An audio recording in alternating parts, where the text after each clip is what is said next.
everybody. Welcome to TPK Roleplay's Queen's Gambit. This is a Tyranny of Dragons campaign, and if you think you know the Tyranny of Dragons campaign, I promise you, you've never seen it done like this before. We are back after a little hiatus, after, you know, like vaccines and time away and things like that. So we back, we at it. And I will be the first to say we are in the middle of a whole bunch of what's going on here? So, my name's Dat Magic Juice. I am the Shepherd. This is my Clouder. Let's briefly reintroduce ourselves. Sir Heckalite, who the heck are you? Hey guys, it's me, Sir Heckalite, you know. Tonight, as per usual in this campaign, I will be playing Aster, the Circle Wildfire Druid, who is also a shifter. Keep on keeping on. And me. Hi, I'm Nifernif. I'm playing Eliseo, the Seymore wizard. I remembered who I am, it's fine. Yep. I'm gonna do some time magic stuff. Maybe. I don't know how. Icarus, start talking, please. Yes, it's me, Hyacinth, Wow. or Icarus, the elven bardlock. I am also Sun Elf Twin 1. No. No. You're Twin 2. Get Twin out. 1 here. I'm Corndog McGraw playing Juno, the moon elf, in this family dynamic, spouse of Eliseo. And yeah, let's get ready to party. Yeah, I'm Chrissy. I'm playing Ulta Cragmel, our Kobold Ranger, Swarmkeeper Ranger. She's doing things. Can't quite remember what things she's doing. That's okay. I'll do a recap. We'll get the memories jogged. Okay. Speaking of let's party, let's start with the group that just finished a sparring session with a heavily armored and higher up-ish dwarf of the Order of the Gauntlet, Anthar Froom, who basically the entire time you've been in Elturel, which hasn't been long, but like since you basically met the group of faction leaders, has been interested in getting away from responsibilities, getting away from things, getting to know you guys more, and presented to you some options for just things to do in the town for the short time you're going to be here. So after a few drinks and some story sharing, you guys, Eliseo and Juno is who I mean by you guys, accepted the opportunity to go for a very publicly displayed sparring match in the middle of this market, which is incorporated with a sort of betting arena, okay? What were your own words with how that went again? Help. Help? I believe several goddammits uttered by Juno. Yeah, I swear a lot Yeah, and said there's that a I hate clip of it. Dungeons and Dragons. There's Yeah, a clip of it.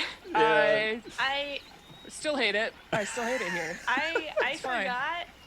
forgot that we had done this, and then when we were all getting our character sheets, I opened it and I'm like, why do I have 18 hit points left? And everyone's like, because you got your butt kicked. Sparring match. Yeah, sparring match. Okay. So with that, we saw some unique abilities, and obviously some measure of the capability of this particular Order of the Gauntlet leader. So,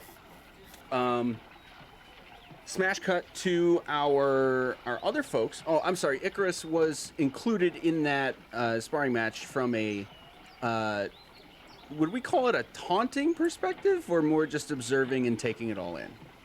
I think it was more observing because I did sing a song of encouragement. You did sing a song, okay. But I were a remember I got cheerleader. a extra shot from the bar for the gauntlet guy, or Anthar. Anthar, Yes. and I was planning to give it to him, but I feel like at that point, like, it took longer than I expected, and I probably drank them both. Yeah. Awesome.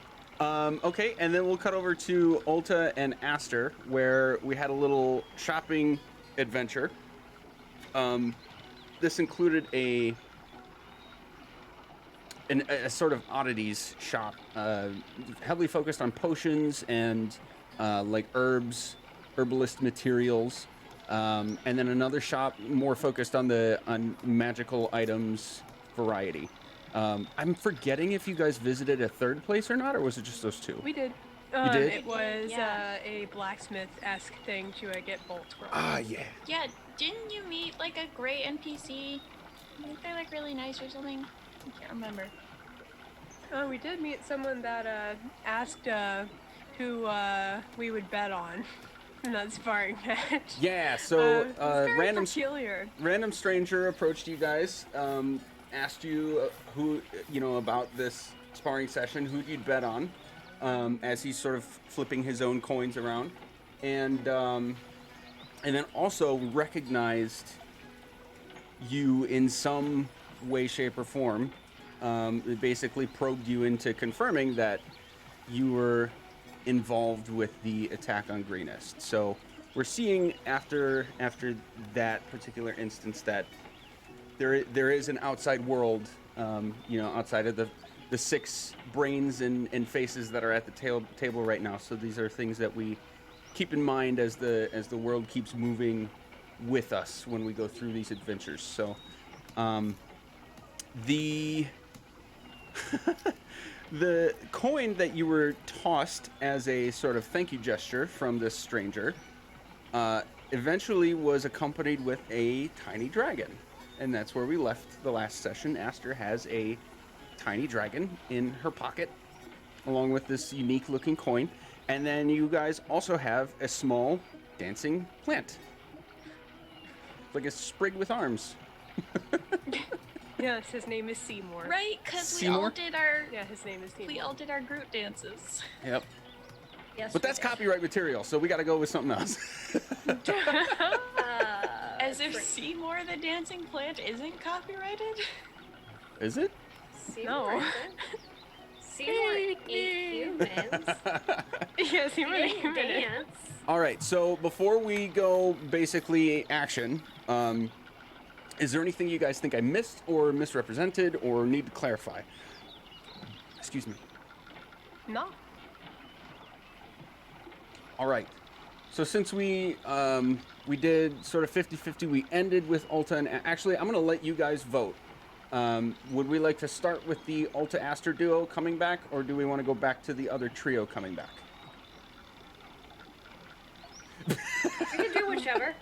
I think that we basically literally left off from what I remember as like Aster looking at the coin, and then didn't the dragon come from the Yeah, coin? just pulling a little dragon out of my pocket. I'm like, what is this moving around in my pocket? And I'm like, oh. So just to Hey. clarify, the dragon didn't like come from the coin. No, it was like attracted by the flew coin. out from somewhere and like Yeah. ran into Aster's forehead, or into her pocket, and then.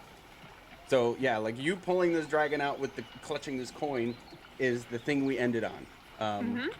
So yeah, we'll start there. So Aster and Ulta, what's happening? Okay, like, can we get a description of this thing again? Like, how big is it? Like, Precious, what that's color what are it the is. scales? Like, what's going on here? So, good question. So Aster, open palm. You're not exactly a huge person, right? You're Nah, medium. medium. Okay, so for you, like full open palm, like if it were to curl up, it would be just barely the size of the palm of your hand. Okay. As it's sort of just kind of like hanging onto your finger and this coin at the same time, its tail is dangling out. It's only a few inches, with like full extension from nose to tail. It's maybe 5 inches. Okay. And it's got a golden hue to it. Hard to tell, like, is this a gold dragon? Is this a copper dragon? It's kind of Could hard be to tell the brass difference. even. Brass, yeah. So hard to tell the difference, especially because it's nighttime now, so light is dim at best around you.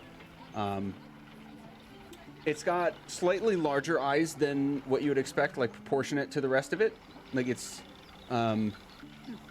It's got the baby eyes, the googly eyes, and it's looking right at you as you pull it out. But it's not like making any sort of gesture like it's gonna bite you or attack you or anything. It's just kind of super clutching your thumb and this coin at the same time. Oh, hi there, little friend. Where did you come from? It just blinks. It just blinks. At this point, I'm just looking over at Ulta and like, this is so strange. Like, where did this come And Ulta will shuffle around in some of her little satchels and come out with a piece of probably jerky of some type, something that she had collected along the way, and like attempt to offer it to it. Okay. Like okay. as a question, like I mean, she's like, sure, we'll go with Okay. pocket. So as you're sort of holding this little piece of jerky out, it'll extend its neck. It's still like all four limbs clutched, around. Imagine like Aster, the coin is like pressed against the inside of your thumb, and the dragon is around it, right? But it's like stretching its neck out and clearly sniffing the jerky, and then like chomps a couple times until it can actually catch it, and then it'll do the whole alligator, like toss it up and like gurgle it down in a neck motion, and then it'll like look around and let go of your thumb, Aster, but hang on to the coin and just sink right back down into your pocket. Oh. Well, I mean, that's fine if you want to stay there, friend. That seems good enough to me. We wouldn't want anyone to be alarmed that you're here. I'm not sure what the other townsfolk might think. I will strange. look in your pocket and drop another piece of pocket jerky in. Just kind of like pull your pocket open and just drop it in. Awesome. I'll have to stock up once we get back to the tavern. Interesting. Do I have? Are you familiar with dragons enough to know like what kind of dragon that would be? It seems a little too young to tell. Right now, I know it is one of the more benevolent or known to be benevolent species, but. Aster, you would absolutely know that, like a dragon this small, unheard of. As far as you're concerned, is completely unheard of. Interesting. Okay, this might be something new then. That's something that I'm going to have to look into. Okay, here's a serious question before we get back. Just asking. Are we telling our friends? Or are we going to keep... No, I don't mean our party. I assume we were going to fucking tell our friends. But, like, I mean our, like, boss friends. Oh, good question. Sorry, guys. To the party, I assumed you guys would find out. We can't hide a... Yeah. Hang on, I really want you to try, though. Well... More hijinks for us. But I meant more like... We're not telling anybody else. We don't want people to be drawn to knowing that we have a pet. I agree. And just with everything that we just encountered in the cave, I don't think it's a very wise idea. I think it's the safest with us. Maybe a lot later I can ask our Emerald Enclave representative that I'm currently blanking on the name for, but yeah, I don't think it's wise right now. I think we should probably keep this to ourselves. Should we get him a leash? He seems pretty attached to this coin please. and a hiding place. I think it's fine as Collar is. or like a tag or something. I don't think that's super necessary. I think he's fine as is. I don't know. And, serious / non-serious question, mostly non-serious. Does my pocket have lair actions now? No, it does not. Damn it. It was worth the ask. And I was still thinking about it. If I recall correctly, dragons don't have lair actions until they're adults, but I could be wrong about that. Fine. Well, I don't know. This could be an adult and it's very small. I Oh, don't this know. whole thing is completely homebrew, so that's totally legit. Well, there we go. There we go. So there's a potential for a pocket layer. So Yeah, you're pocket telling layer. us We got there's a pocket chance. dimensions. I was totally expecting when Chrissy was like, "Do we tell our friends?" and we all misheard it. I was totally thinking of like the kids who bring home the puppy that try to hide it from their parents because they're like think they'll get in trouble. Yeah, my wording on that was garbage. I meant like, we don't want to walk into the tavern and be like, hey, supervisors, No. gotta I dragon. think, yeah, it's probably safest just to, in general, keep this away from anywhere public. Just with how people react at really any dragon, not everybody knows. But yeah, the time it would take to explain, I don't think is exactly worth it. We'll probably talk more about it when there aren't possible eyes around the street or the tavern or anywhere else. Sounds good to me. And as we are walking away, I will constantly be glancing at her pocket. Okay. The Seymore. Where is Seymore? How are you transporting him? That's a Or great her. question. Is there like a good way to because Seymore is a potted plant, right? Like, is there a better way for me to transport a potted plant other than just carrying it? 'Cause I don't know. I didn't think this through. Were you looking for like a necklace? I mean, How are you- is Seymore small enough to do that? Like, I don't- Seymore, okay, don't read into this, legitimately about the same size as the dragon. Like, from bottom Okay. of the pot to the tip of his last tuft. About this, 5 inches tall sort of thing. okay. So, yeah, I guess a pendant or something could potentially work. I'd have to maybe put something together, but that would definitely be a more efficient way to do that.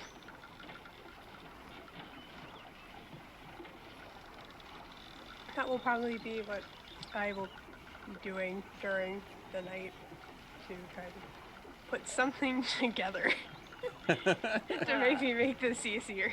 Because he still As needs we're his walking, dirt. I'll carry it for you. Okay. I'm happy to carry it since you have your hands full and pockets full. I'll carry the plant for sure.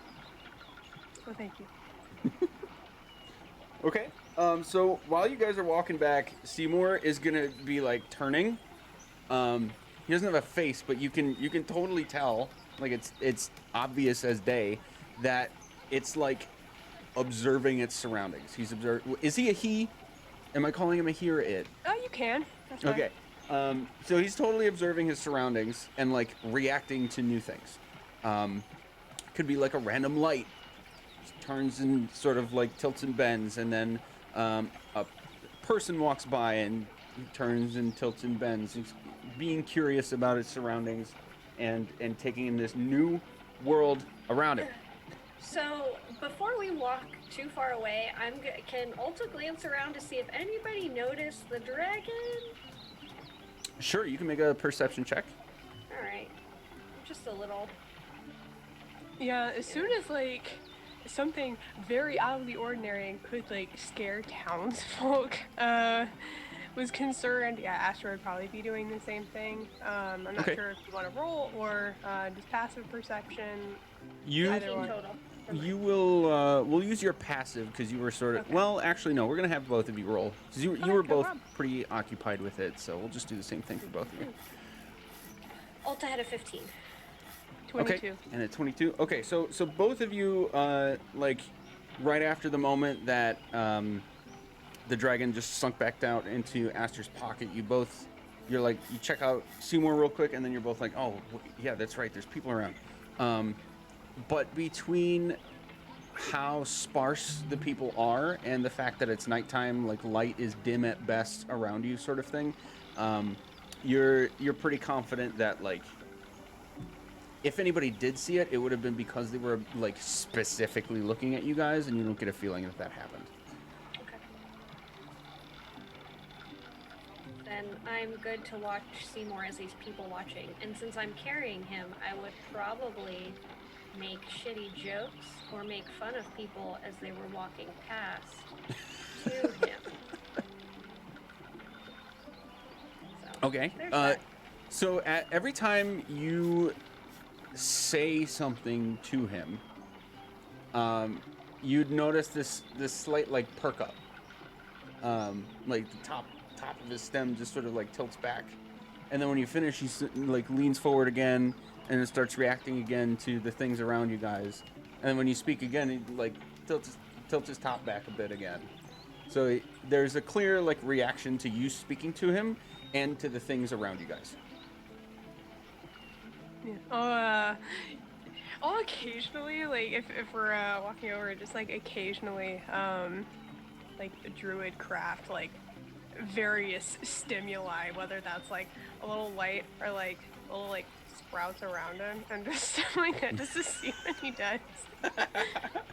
Okay. And druid craft, is that like the druid's prestidigitation, like Kind illusion of, it's sort a of thing? cantrip, yeah.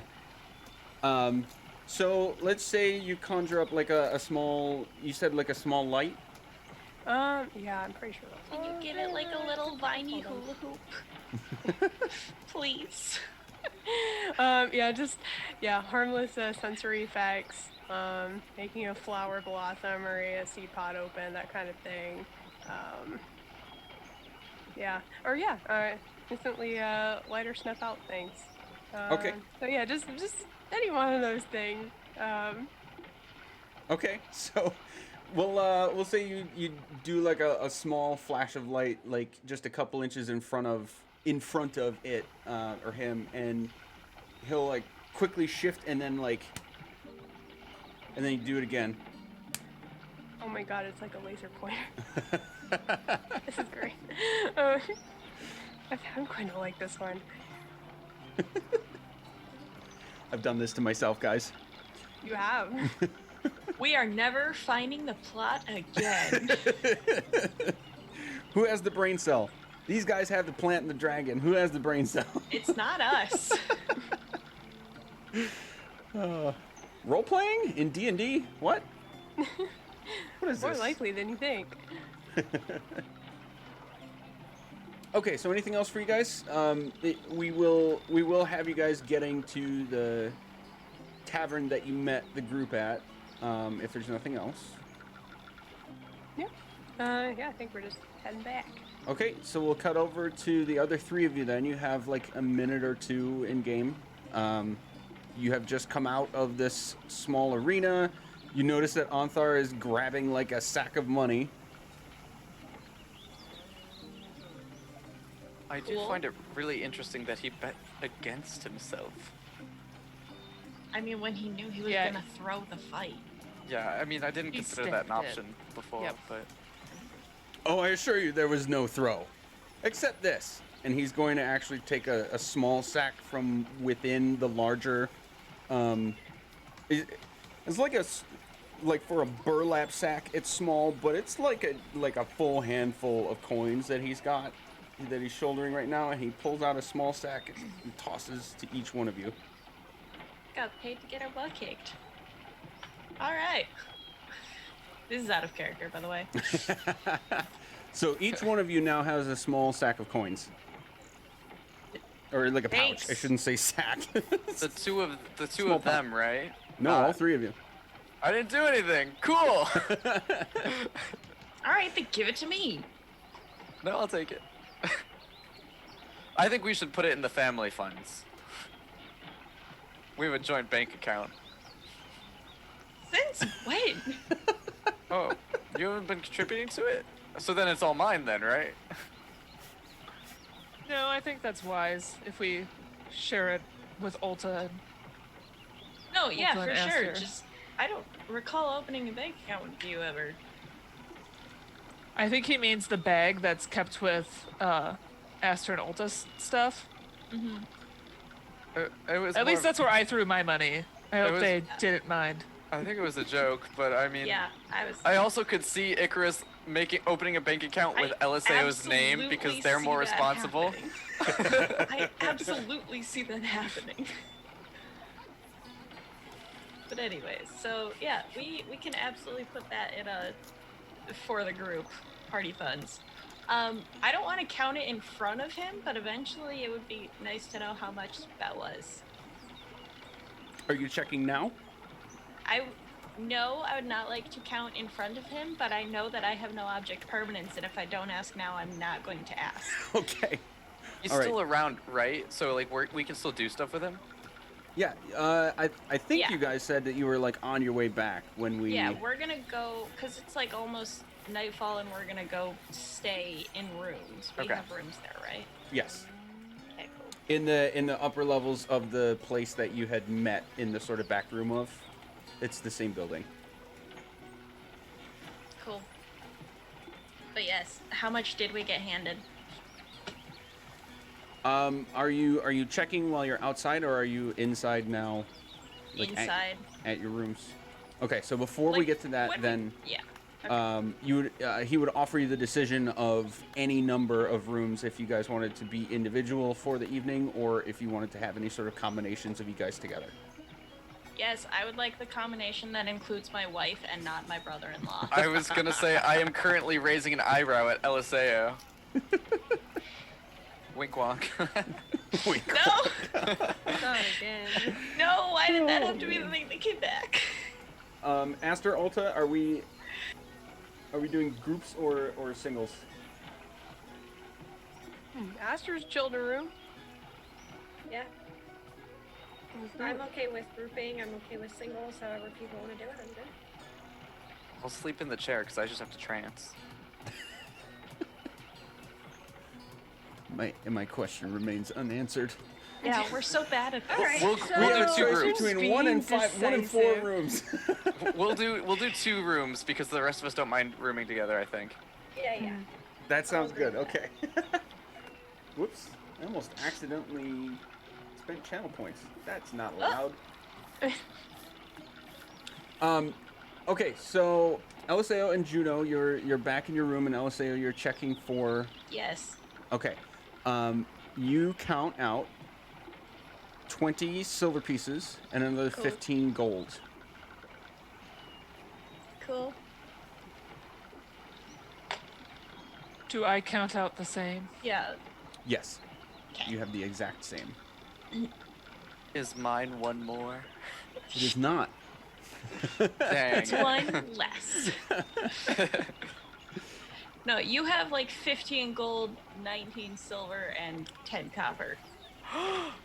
That's the same amount of money, just in more hassle points. Yes, I got it. I should also add, as you guys head to your room, Onthar does hand you a note, not discreet enough to make it seem like he's trying to target any one of you, but like, sort of like, being discreet, don't let other people see, sort of thing.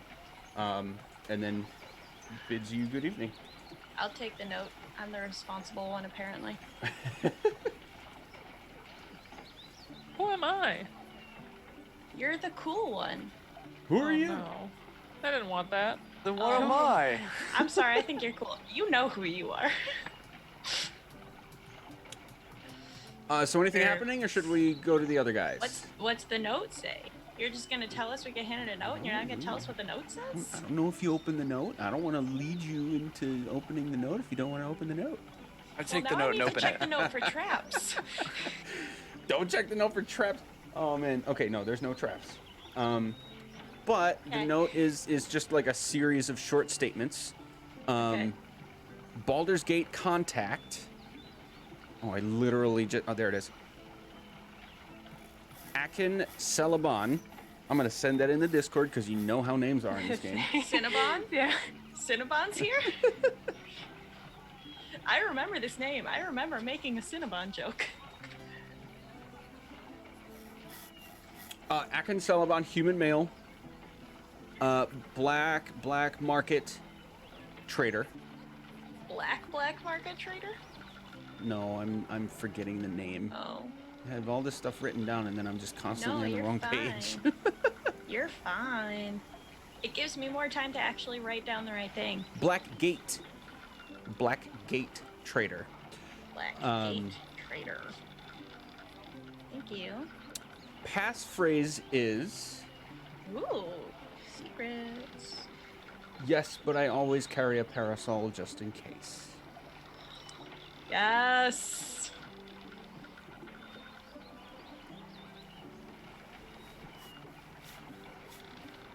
It's fun because we actually do carry parasols in this party. I was about to say, that feels like a very Juno thing to say. Like, oh, my parasol, just to keep the sun off me. Fuck the sun. Of course I've got a parasol. The sun is a deadly laser. This isn't even a passphrase. This is a fact.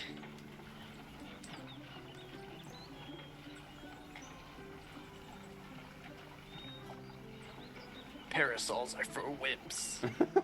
Feel the burn Hey. of the sun. No, I don't need that space laser. We're keeping our skin nice. Bruce Okay, means so- risking melanoma. Jeez. All right. So that, perfect timing, Ulta. We are going Hey. to then go back to you and Aster and Icarus. Because the three of you are in the other room, correct? Oh, yes, okay. Okay. So is there anything that the three of you would be wanting to do or discuss? So I now notice the dancing tree, correct? Do you notice the dancing You do plant? notice the dancing plant. Will that be hard to keep a tree, like a plant, alive on the road? Or I've never taken plants on the go. Oh, this is Seymore. He's got the yes, I named him. Of course I did. The shopkeep that we got him from assures us that he just requires a little bit of dirt. And I have an idea on what I want to do, where I want to keep him, because this pot probably isn't going to work. And actually, yeah, what she would like to do whenever she has free time tonight, Aster would like to, if she can, slightly hollow out the top of her quarterstaff to make an alcove to put the dirt and just like keep him in there. Nice. You absolutely can.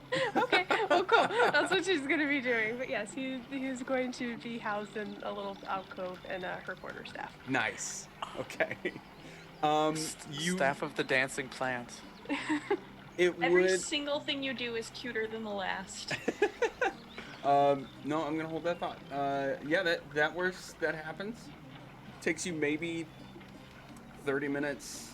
You know, better part of an hour, but not quite an hour to make that happen. But you can make it happen for sure. Cool. Make sure there's enough water, there's enough soil, all of that. Master knows what to do. All of that. But yeah, Seymore is good. Aster's just gonna be like, how did the sparring go? I only saw just the beginning of it, and it looked pretty intense even from the start. How did that go? Well, it started out fairly well, like hopes up and everything, and then they got their asses handed to them. But he forfeited at the last minute, so we won and we got money for it. Actually, he paid us for... That was slightly strange, now that I think of it. But yeah, he That turned it sounds around like- at the end. It was kind of spooky. Yeah, some of that seems like a little bit of a swindle. That concerns me a little bit. Yeah, he bet on them to win, and then when they didn't win, he forfeit. So they did win. Not how it was supposed to happen, I don't think. It was weird. Strange customs here, for sure. Yeah, I'm glad we told a random stranger that asked us who to bet on. The correct thing, so they didn't have a super bad day. Ulta, Eliseo and Juno, you're in the other room. Icarus, make a history check. Oh no. Aster, so there's like a combination of culture clash happening here. So here's what we're gonna do. Aster, oh no, that was your perception check. Oh, I'm typing in Arabic. Sorry.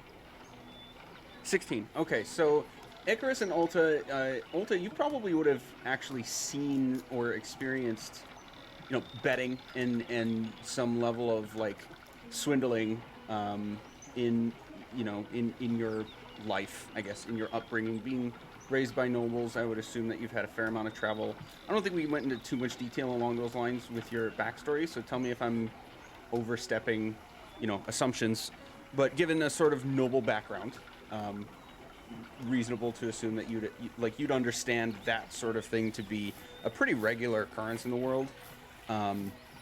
Not exactly illegal either, because there is a general assumption that it makes money move. It's kind of a normal economic thing. Icarus, you would have heard of this kind of thing before, and probably gives you some idea of a type of setting that you could actually make some sort of earning of your own, if you know what I mean. In betting? As a bard.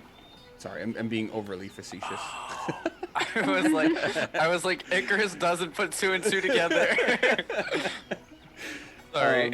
Entertainment factor. Entertainment factor was strong with that scene, and you would have heard that it's a common thing in this world too.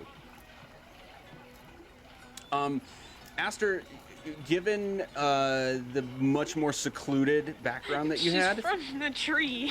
you're from the trees. Like you're right on point. Like, what even was that? It seems kind of underhanded. Like, what?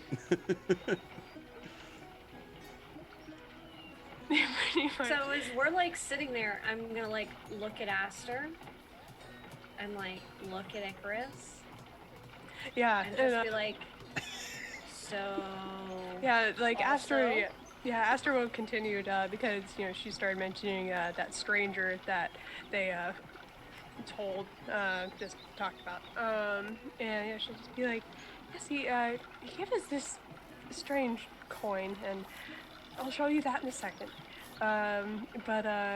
Yes, this strange coin seemed to have attracted something else that I was not expecting. I can't say I'm exactly distraught or unhappy with it though. And she will see if she needs like rations or something to coax out the little friend again. That's fine. But yeah, she can just like, I don't know, coax out the little dragon out of her pocket again. That would be great. Okay. Also, will like dangle more stuff and kind of just like exactly. do that Just thing where, like, just you rations try to or like something like pull that. it Yeah, up, and it just like follows it. Okay. How I imagine it. So Aster, as you put your hand in your pocket, you can feel it there, and he doesn't exactly like do anything except kind of wiggle around a little bit, and you can feel the tiny claws sort of starting to paw at your hand a little bit. But then when the jerky comes into play, like whoop, little head pops out of your pocket, sniffing around, and then he crawls out and up Aster's arm, and like then quickly scuttles across your arm, like onto your shoulder. And then actually, Ulta, I would say you probably reacted not quickly enough to like reach now, but it takes a little leap off your shoulder and spreads two tiny wings and sort of floats itself down now onto Ulta's hand and bites at the jerky. Just jaw drops to the floor. Like, I am 100% going to attempt to make pet sure- this fucking thing. Yeah. He loves Without it. even being able to control it. I'm just scritching behind what I would assume would be an ear hole location. Yep. So proud of you. And just He's actually got like tiny little horns coming out of a few areas at the top of his head. So if you catch like what you would assume is the neck area, he loves it. It's just kind of like nuzzling up against your finger a little more, enjoying this jerky, and then he takes a quick look at Icarus and then like tilts his head towards you guys, and then back at Icarus. And Icarus, you just see this tongue go right on his eyeball, and then retract back into his mouth, and he's just staring at you. I feel like I've started crying at this point because it's just so cute. I'm just like, So we have to be quiet about this. Just so the public doesn't freak out or anything. I don't know how they've reacted to this. This is very abnormal. As it's like doing weird dragon This is things, I'm very gonna cute. start mimicking it. Like Ulta's for sure going to like lick her eye, something she probably hasn't done since childhood. but, Yeah. like, something that she absolutely intrinsically knows is like something she can do. Nice. can I like scoot just a tiny bit closer and like just like strum a few chords to see if he likes the sound of music or not? Okay, I have very few rules with my games, guys. The phrase "can I" is almost not allowed. You absolutely You can. gotta. I want to see if he. I want to experiment and see if he likes music. Okay. So your first strum on your, I forget, is this a harpsichord? It's a lyre. Lyre? Okay. Harpsichord. No, very wrong instrument. It's an accordion, actually. Yes, concertina, go. Your first strum, he's still kind of like going back and forth between like looking at you, Icarus, and like taking a few seconds and then looking back at the other two, just like taking everything in, and then you pull out this instrument and give one strum, and it like puffs his chest and stands up straight. Like by stand up straight, I mean like on all four of its tiny legs. And then it blinks a couple times and looks right at your instrument, flaps its wings once or twice. Aster, you'd be able to tell that to some degree this looks like a sort of defense mechanism.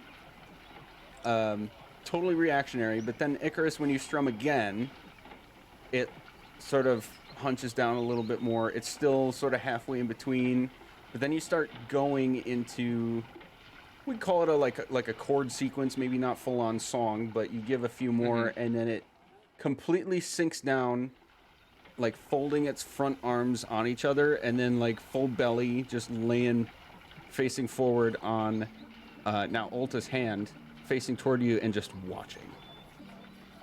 Yeah, so like at this point, so it's a little bit larger than a layer because it's become the bow layer. So I think I just like sit crisscross applesauce and stretch it across my lap and play like over it, like just plucking like a.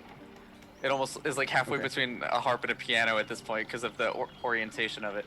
But at that point, I'm just gonna like keep strumming a few chords to like soothe him or like hope it does that. Okay. Yeah, you, all of you to varying degrees would have understood that, like, it was surprised by the initial sound, but then eventually calmed down and is, like, actually really focused on it. And just for the mechanics of this, I will call it a song of rest that I play during the beginning of what will be our long rest. Because Okay. I just got that. It doesn't. It's not Nice. required. We don't need it, but I'm gonna do it. That's good though. Yay. That's good Yep. though. Okay. Anything else for you guys? It seems I'm so in very. It seems very interested in what you have to play, Icarus. I am very happy right now. I just like whisper. It's very cool. There was a part of me that was a little sad. Those dragon eggs were gone from the cave during that confrontation. So yeah, to have something else find this is really good. I look at Aster with like the puppy dog eyes, like the wiggling and the watering, and can we keep him? I think he's safest with us, actually. For now, at least. He my- really seems to like you, Ulta. My only other question would be, what does the coin look like? What do we think the presence or importance of that is? here? There's a coin, and she pulls out the coin. And is like, yeah, it doesn't exactly look like your typical gold coin, so I'm not really sure what it is.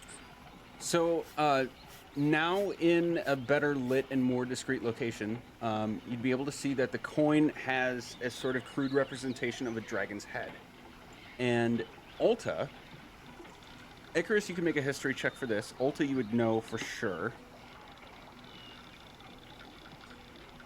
10. 10? Okay. This doesn't look familiar to you. It's definitely different from other gold coins you've seen.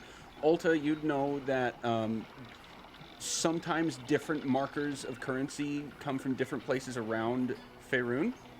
And a dragon on a gold coin is most definitely a coin that originates from Waterdeep, the city of Waterdeep. There are maybe 2 to 3 other variations of marked coins, but you'd also know that for the most part they equate to the same value. A gold coin is a gold coin, a silver coin is a silver coin, etc.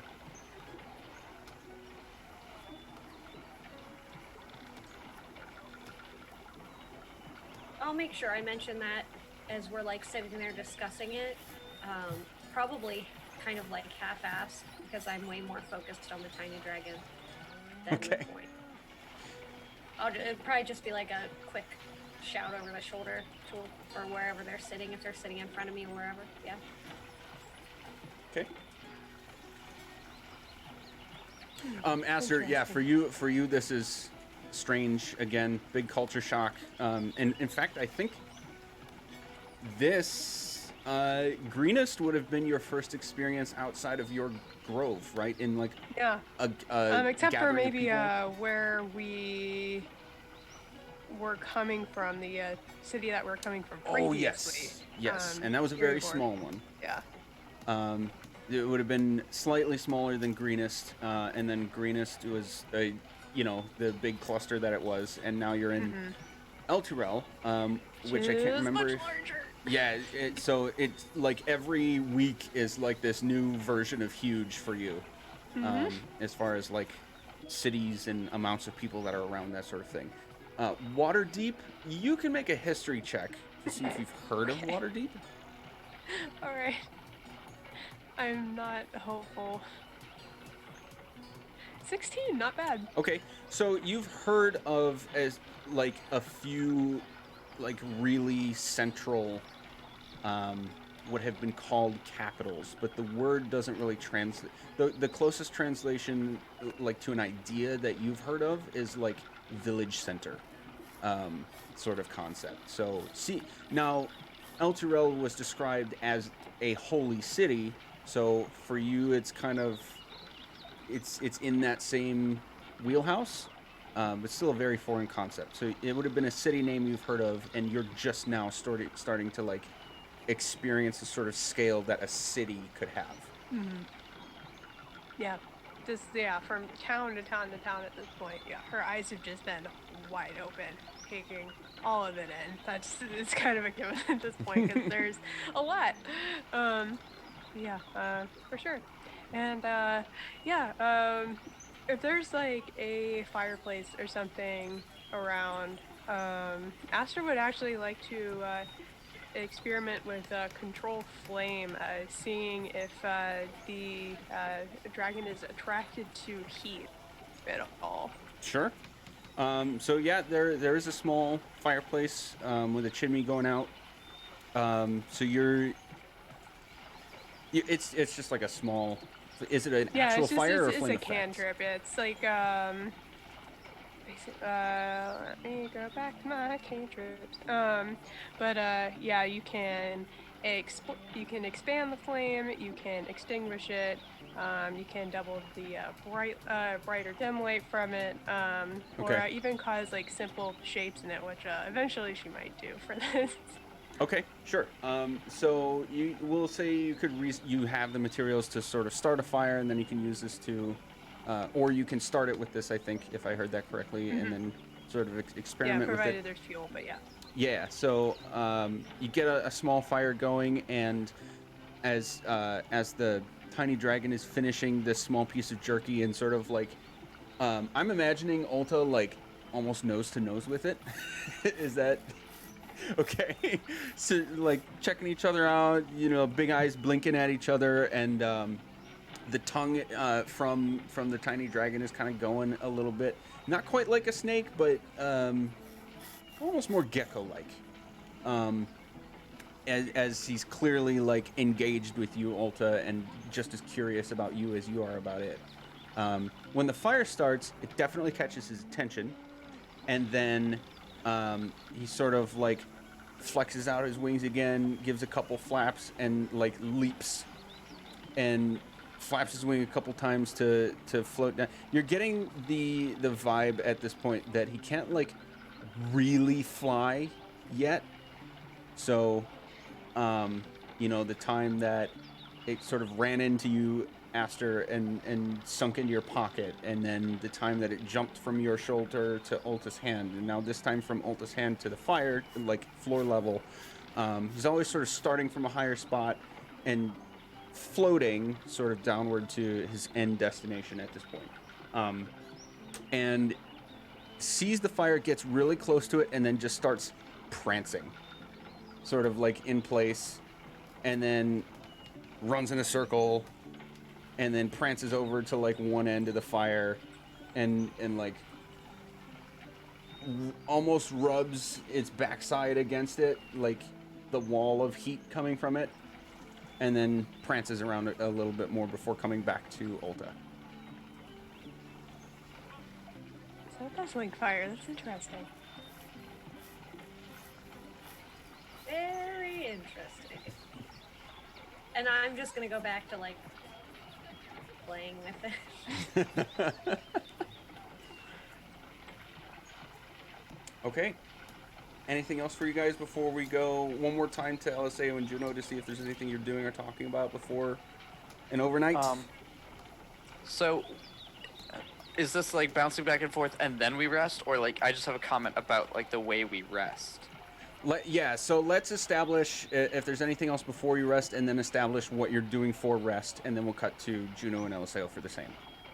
Okay, so I again will do my trance at the first half of the rest and be awake for the morning, because my sister normally does the opposite, and I guess then we have like neighboring people keeping an ear open is kind of the idea we normally go for.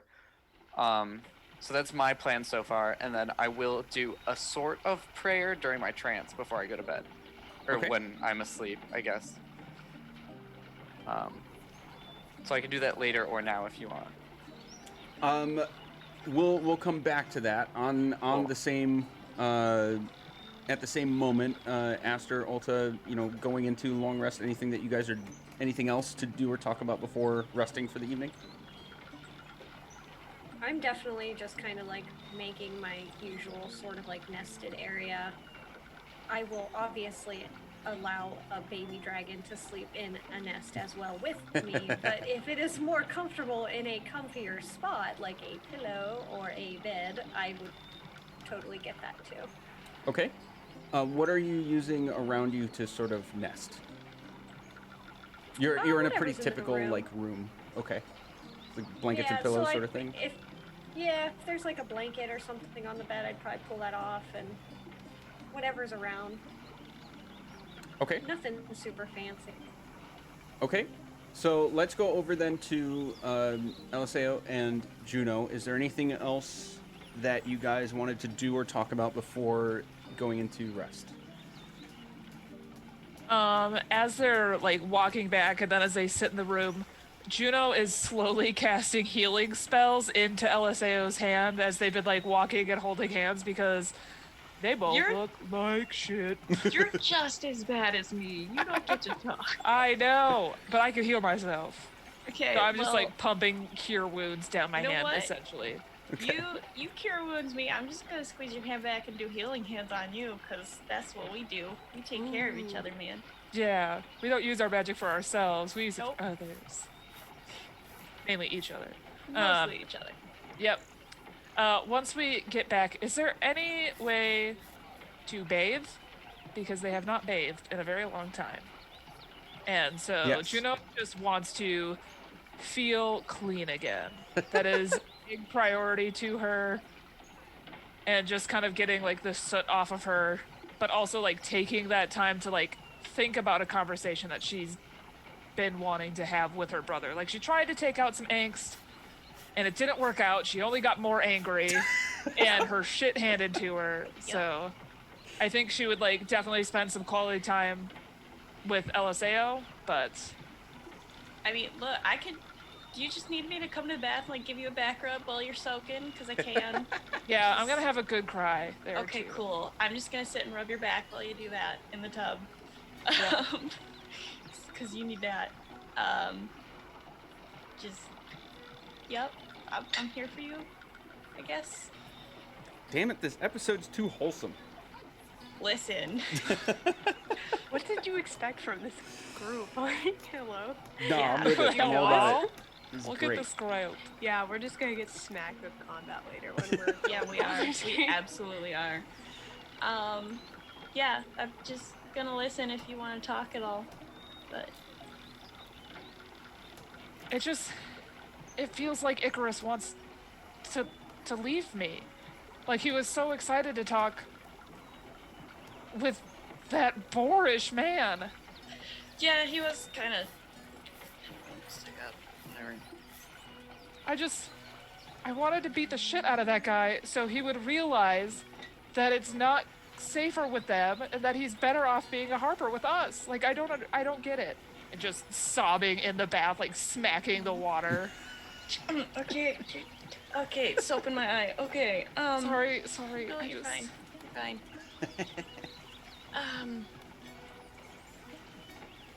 Yeah, that... Listen, you've got a lot longer life experience than me. And I know that you spent a lot of it together. So... I understand that you're hurting from this. At We some could point, just you do directly guys. tell him? Sorry, I didn't mean to interrupt. No, you're fine. Just for atmosphere and flavor, at one point you do hear some soft strums of chords Oh, coming from the yay. room next to you. You'd recognize that it's Icarus for sure. Cool. Just cries harder in the bathtub, I was about to not say, I feel knowing like what's that going doesn't on. Doubles over, just like sopping hair. Everything is just sad. Okay. You It's- could just... Been over 200 years, and then he leaves for 2 weeks, and all of a sudden he doesn't want to be around anymore. Are you sure that he doesn't want to be around anymore? Because maybe he just saw that guy had a bigger sword than he does. You know? I mean, that's fair. That actually makes a lot of sense. Got him. Yep. Maybe You're right. maybe just try directly saying, "Hey, why do you want to join them instead of the Harpers?" You know? Yeah, Yeah. I could do that. Or I can if you don't want to have that awkward. I'll talk to him instead. No, I can no, have that because talk when if you guys need. talk, it just turns into yelling. I mean, yeah, but maybe he needs to be yelled at. No, Okay, won't you're right. work. I do just like yelling at him. I mean, a lot of people do. Yeah, Like, you're part of many. I'm part of a large group of people. Anyways. Just rubbing your back. Just slowly get soft, and then Yeah. Okay. I'm gonna just 1 second. Judo will like stand up out of the bath, and then she'll cast purify water on the bathtub to re-clean it, so that way Eliseo can use it as well. And just be like, Nice. you can. I'm gonna go. You gonna I'm gonna talk go to try him to now? talk with him. Okay. Okay. You can And do Juno will get dressed enough, not needing full armor right now, just dressed enough to go down to the next door and just tap, tap, tap. it. And then you get to meet the dragon too. Well, Oh, this will be at the point that you guys have finished talking, and Ulta's basically like starting to make a sheet and pillow nest. So you'll hear a tap tap tap at the door. What do you do? I guess since I'm like the one sitting, I'll like go like tiptoe over to it, like hoping they're already asleep, and I'll be like, "Shh, they're sleeping. The baby's sleeping." Could you hear that? They're not asleep yet. Everybody's like gearing up for rest time, but nobody's. And I am like trying to cover the baby dragon because he just opened the door without like, and I'm like, oh no. Like, what is that? Somebody bringing like dinner or something. So I'm like trying to attempt to like act natural. It's fine. As I'm like half trying to cover baby dragon. I turn back around, realize they're not asleep, and I go, "Oh, never mind." Hi, Ulta. Hi, Aster. Is it alright if I borrow my brother for a minute? Yeah, sure. No. Borrow him. Thank you. And Juno will just sink back out into the hallway, as bye. uncomfortable with the interaction as she could have been. Just As Juno like starts to like slink away, it's like awkward look back and forth, just what happened, and then I'll follow. Yeah, Alta will literally just be like, I would have, and then as the door closes, I'll turn to Astra and be like, I would have said something, but they like wanted to leave, so what do you do? Fine, we have plenty of time to talk about this. I Okay. don't think this little one is going anywhere. Do you think we should name him? Yes. Yes, I do.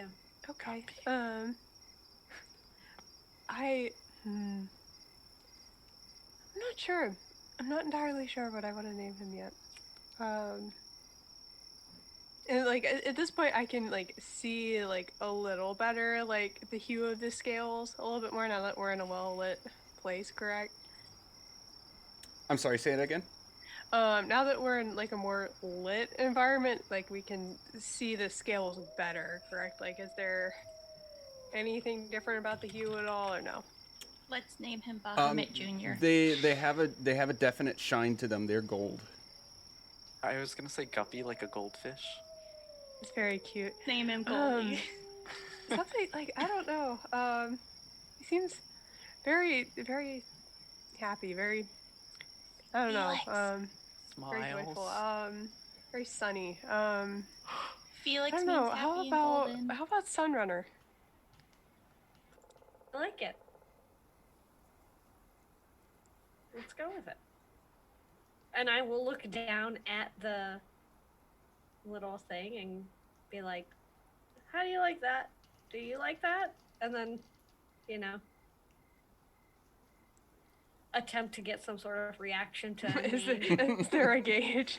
Does he like the name Sunrunner at all? So Ulta, as you sort of covered it up, you would have noticed that he sort of kind of like burrowed into the sheets in that area and like pressed up against your arm, and he's sound asleep already. Oh. So no, he doesn't react. All right, well, we'll go with, we'll work start on with it, and Yeah. we'll play with it. I mean, maybe in a couple of days he'll change his mind, you know. We'll see. Okay, Icarus and Juno. Do you want to go down to the tavern and maybe sit by the fire, or? No, this'll do. And Juno will just drop to the floor, crisscross applesauce in the hallway of this establishment, Nice. and just like Okay. I feel like at this point I'm slightly intimidated. Would you say, Juno, that like sitting cross-legged is any like sign, like a body language of any kind that you guys would have established before, or is this just like you're completely winging it? well, they've done this before. That's how they were sitting the last time. They had like that serious conversation on the road when he told her about having powers that he's uncertain of. So Okay. she's like, all right, we're going back to this spot, and we're I don't gonna know if you guys can hear this, but gulp. We can see it. We can see it. We can Yeah. hear it too much, but we can see it.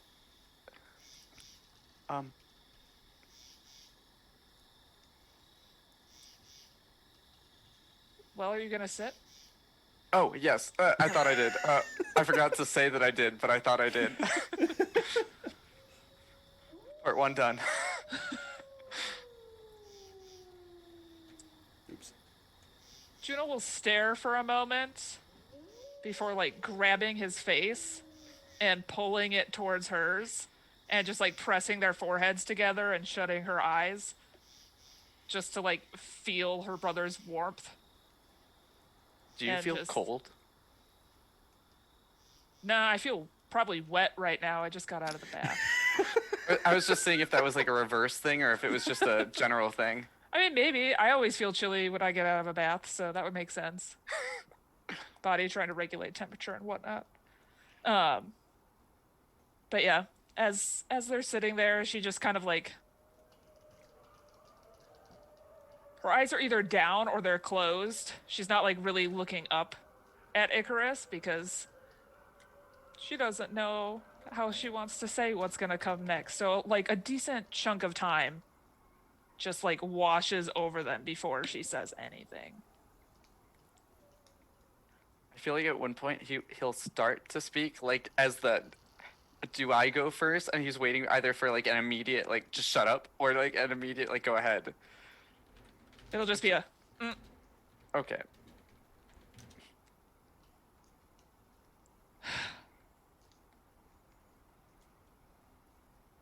I know 3 weeks ago was really rough for you, and we didn't really have time to talk about it because you went to look for help, and Eliseo and I went to look for what we were supposed to do next or where we were supposed to go.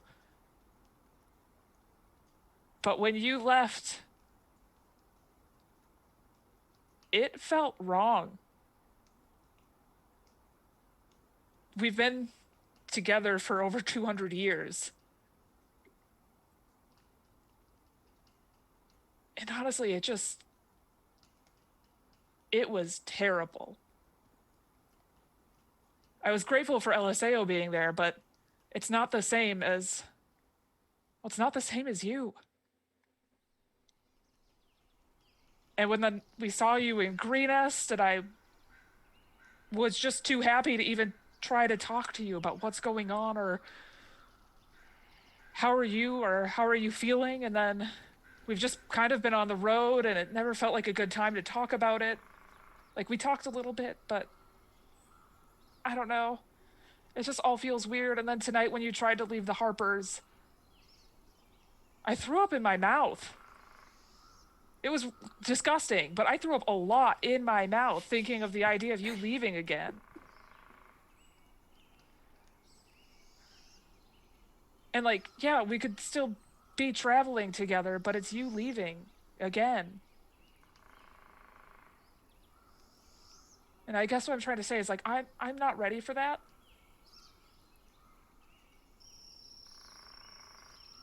And like little teardrops are like in her eyelashes as she's like flicking them and trying to bat them out.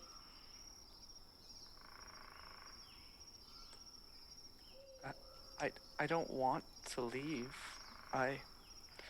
And he's like trying to grasp for the thoughts that he has. And yes, when we were together, that was our best. We had so much of it. But I've always struggled with the way Mom looks at me. The way she's decided everything. And I've never been able to find myself. And I don't want to leave. I never want to leave you again. But I feel like I've never found myself other than us together. And I didn't realize that I had a me outside of us before then. Because it was the me that Mom always hated. And I know she didn't hate me, but it felt like she hated a part of me, or the way people looked at me. And the fact that she chose Harper's and we were just part of it because that's what she wanted. I have nothing against it. I want to know it's me. And I want to be able to think of things as me instead of just as what she told us to do. And I know that it seems like I'm running away from you, but I don't want that. I don't want you to think I want that. I feel like I'm grasping at straws as they're floating away in the wind. And I just want to find a piece of myself before there is none left. Or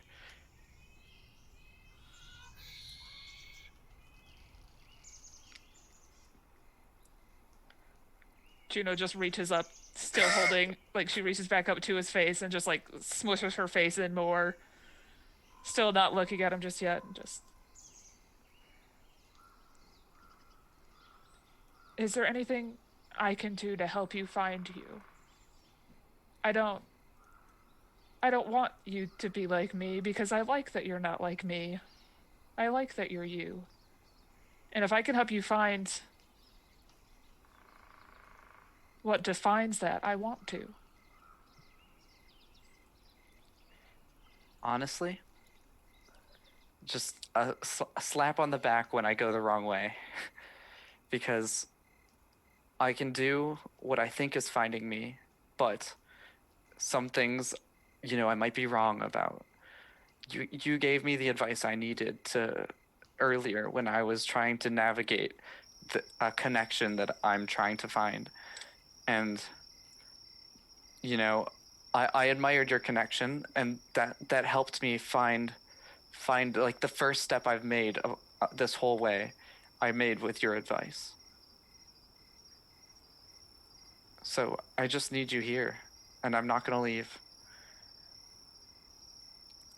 But when you threw up in your mouth, that would have been a slap on the back for me because it was stupid. Yes, I mean this group is here for us, and I was rebellious beyond logic. I was just trying to fight to my own way when I just needed to.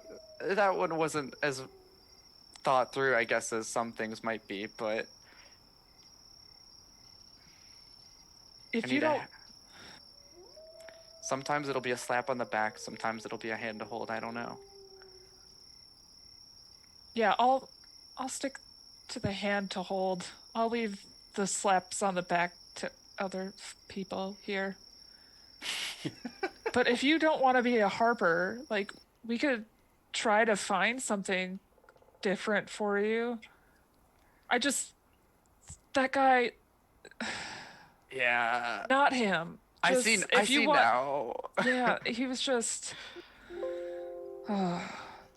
Yeah. He's one of the most gregarious people I have met in my entire life. And maybe.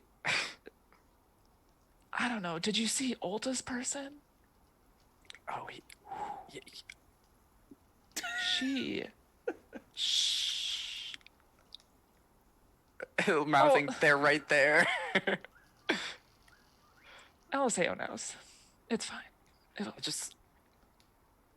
They I also gasped. Okay, I think there was a collective gasp over the group.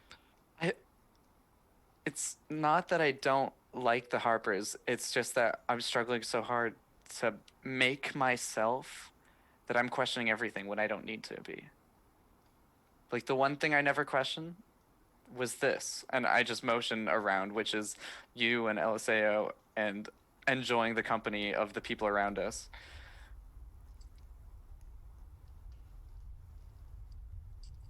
You found some pretty good ones. Yeah, I know. What a weird coinky dink.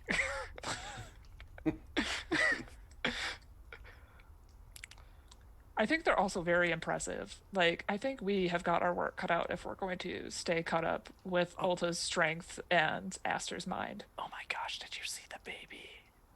What baby? Oh, nothing. Oh. What baby? We have a baby. Whose baby did you take?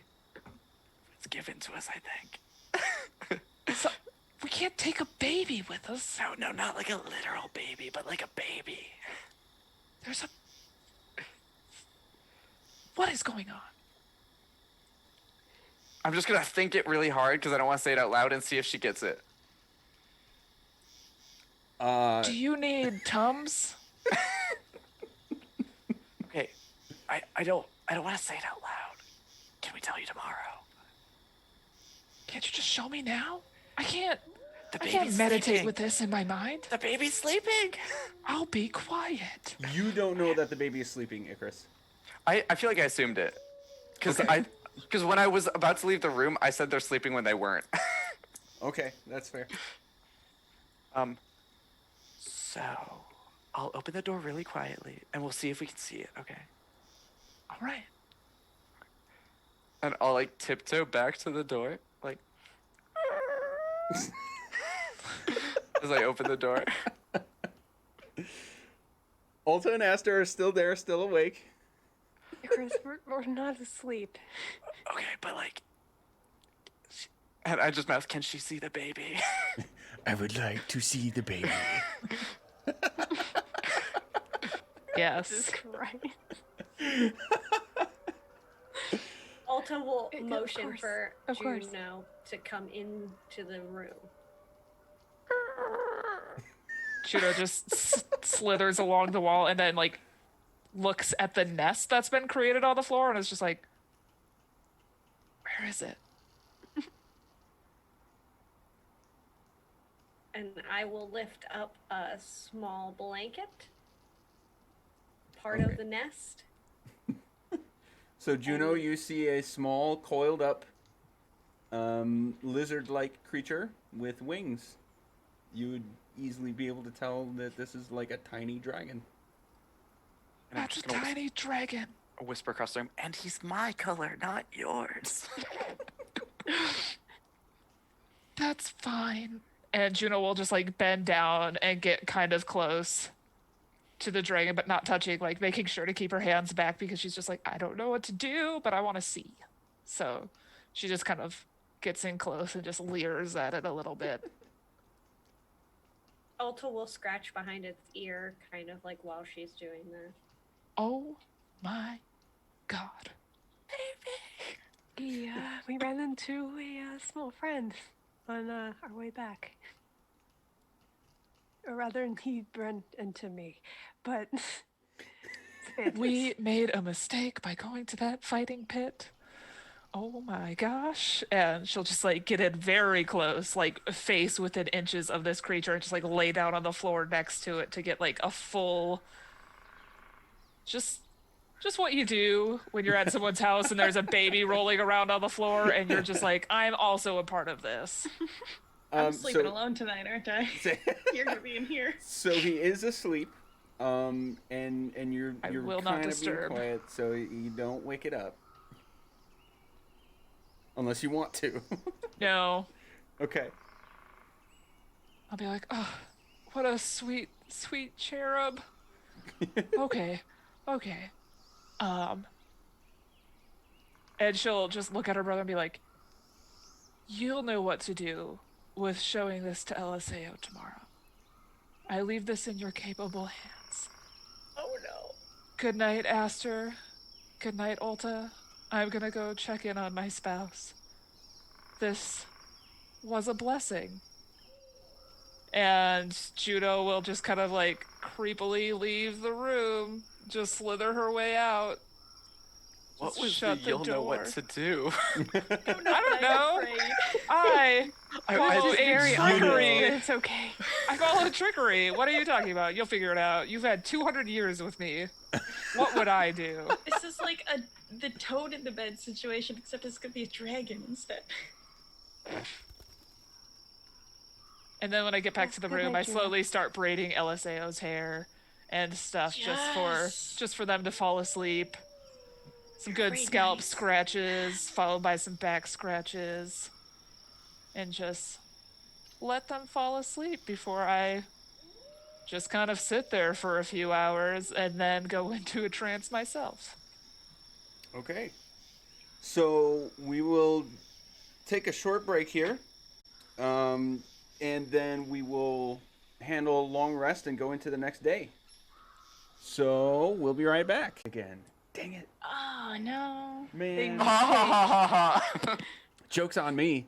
Aha, aha. Okay, we back, and ooh, I did not. You know, don't give me my. clicking on stuff is a plague. Okay, so we have just finished a thorough series of interactions, both with a tiny dragon and with each other, kind of all over the place. So we're now entering long rest time. Yes, the overnight. Yay!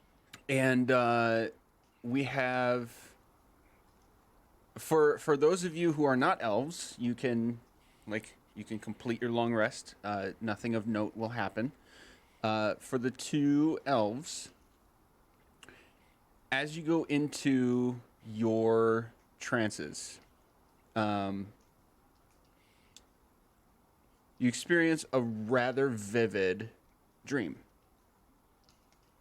And you would know this is not like falling asleep having a dream sort of thing, but more of like a, I don't want to call it a vision either. So I'm just calling it a dream at this point. But for the first time ever, you actually experience each other's consciousness at the same time in this trance. From a sort of third-person perspective, you're going to see your own bodies as you see yourselves, sort of next to each other, facing outward. So you're seeing your backs facing the direction that you're looking. And out in the distance, which is completely dark, you see a small, tiny speck of light.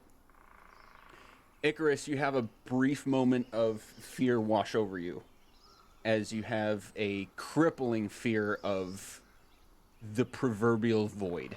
And this feels like complete emptiness, right? Juno, you'd notice this. Is there any way, if you had control of your own body, is there any way you would react to that? I would grip Juno's hand a lot tighter. Just like panic. I think Juno would be rather calm, but curious as to like what the little speck could be. Okay. Kind of like when you're in a city that's too well lit and you can only see like a single star is like what she's thinking. Okay. Is like this speck. Like it's dark out. She knows that it's dark. Darkness is all around them. So she'd just focus in on that little speck. And Okay. if her brother is holding her hand, then she would return the squeeze. Okay, so Icarus, you get this sort of comforting response, or at least an attempt at a comforting response. you, just so you know, it's not like a, oh, I hope you're there, squeeze. It's like a grip. Like panic. Fear. Okay. Yeah, and it's just like the double squeeze back of like, yep, I'm here. Okay. Don't worry. Whatever. Okay, so the speck stays right where it is, but after a few seconds and this brief moment of panic, it's like you are launched forward. And you feel like the lurch that would come with, like, you just got thrown into, like, flying. You're flying forward and forward and forward. You feel like you travel in immeasurable distance. Jesus, words are all of a sudden hard now. And the speck grows larger and larger and larger. Then there comes a second, and then you just like and immediately stop into this empty space where all that's in front of you is 2 moons. One of them is like the thumbnail sort of sliver of a moon that has several lines connecting the tips. You can tell that this is a sort of representation of Icarus, a harp. The other is a full moon. You both get the feeling of presences that you're very familiar with, together at the same time. Your god, Icarus, and your moonweaver, Juno, at the same time. You can't see them. You only see these 2 figures in the sky above you, but then each of you feels a single hand press onto your upper left shoulders on your back and feel a very brief, sharp pain, almost like a single needle prick. And then your trance ends. At the same time, everybody else's sleep ends.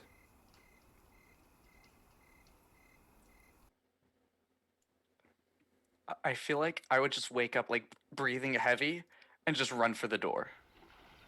Just like not fully armored, just still clothed but not fully armored, and just dart to the door, confusing kind of everyone who doesn't know. Juno does the same, like jumping over Eliseo, because Juno definitely lays by the wall. So, jumping over their spouse, they like run for the door too. While also like checking their left shoulder, so kind of like stumbling out of the room like a mad woman. Juno, you'd notice a new, strange black mark on the back of your shoulder. New tattoo?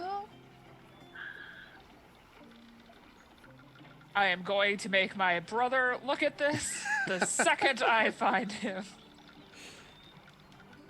So my in my head, I have like the image like a split screen game where it's like mirrored screens, like same similar rooms, different people running through them, and then it opens and we meet together like face to face in the hallway. Same frame. Just like comic book panels, and then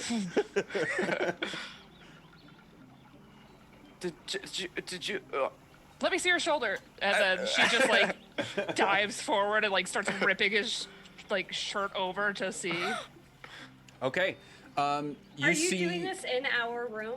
I think we're in the hallway between the two Like rooms in the now. hallway. So you can Really slam the door loud, behind too. me if you want. Like we did I'm not. just wondering how I should be maintaining a tiny dragon. Oh my gosh. Oh no. Yeah, so Protect both the baby doors dragon. are just like thrown wide open, and you can hear and see both of them like going to each other until they like break the, break line of sight to go around their respective doors. So they're like in the middle of the hallway, but between the two doorways now. So none of you can see them, but you can hear them talking to each other. So Juno, you made Icarus look at yours first, right? No, I dove to look at his. Oh, okay. Because like I saw something on my back, and then I was like, oh god, what about his? Okay, so you see on his upper left shoulder blade what you could only explain as a tattoo. And it is in the image of the heart moon shape that you saw in that vision. Harp or heart? Sorry, harp. You're right. Okay. Harp, not heart. Harp moon shape. And it actually has a few words written in Elvish, sort of beneath it, following the curve. I almost went to check to see if I could read Elvish. And then I was like I went for my mouse, and then I was like, no, dum dum. No, you an elf. You are an elf.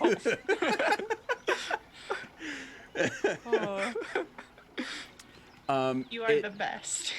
The phrase translates to common, be a light in the dark. The light is power.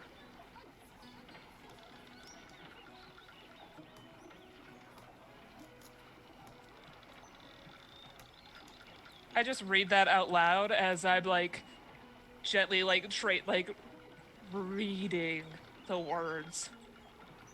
Just And then tracing it's like, through it. wait, you now? And then I flip her around and I'm assuming hers is the other moon. Yes. And full disclosure, I do not have the image available. I'll actually make it available on the next break, because I have to show this to everybody. On your shoulder in the same place, Juno, is the image. The one that we got okayed. It is in the shape of the moon that you saw She's in your so vision. beautiful. But it is sort of cuddled by an image of what you would know for sure is the Moonweaver. And I'm not even going to try to describe this, chat. We're going to upload the image and show it because I cannot do it justice. Yours also has a phrase written out in Elvish. The night beckons while you dream. The night is my power.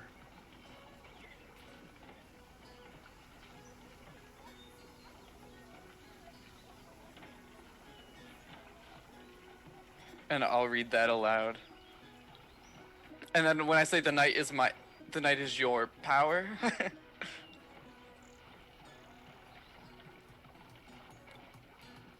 Ooh. Where were we? This would have really hurt to have gotten done by, like, Was a that dwarf or something. Was that like a godly tattoo we just received? Like a divine tattoo? And- I guess we could check. Oh, I mean, no. So What do I do? We felt the pinprick, right? So like a tattoo. So you guys would, as you're experiencing this, not in your trance space anymore, and like in real life, I guess we'll say it.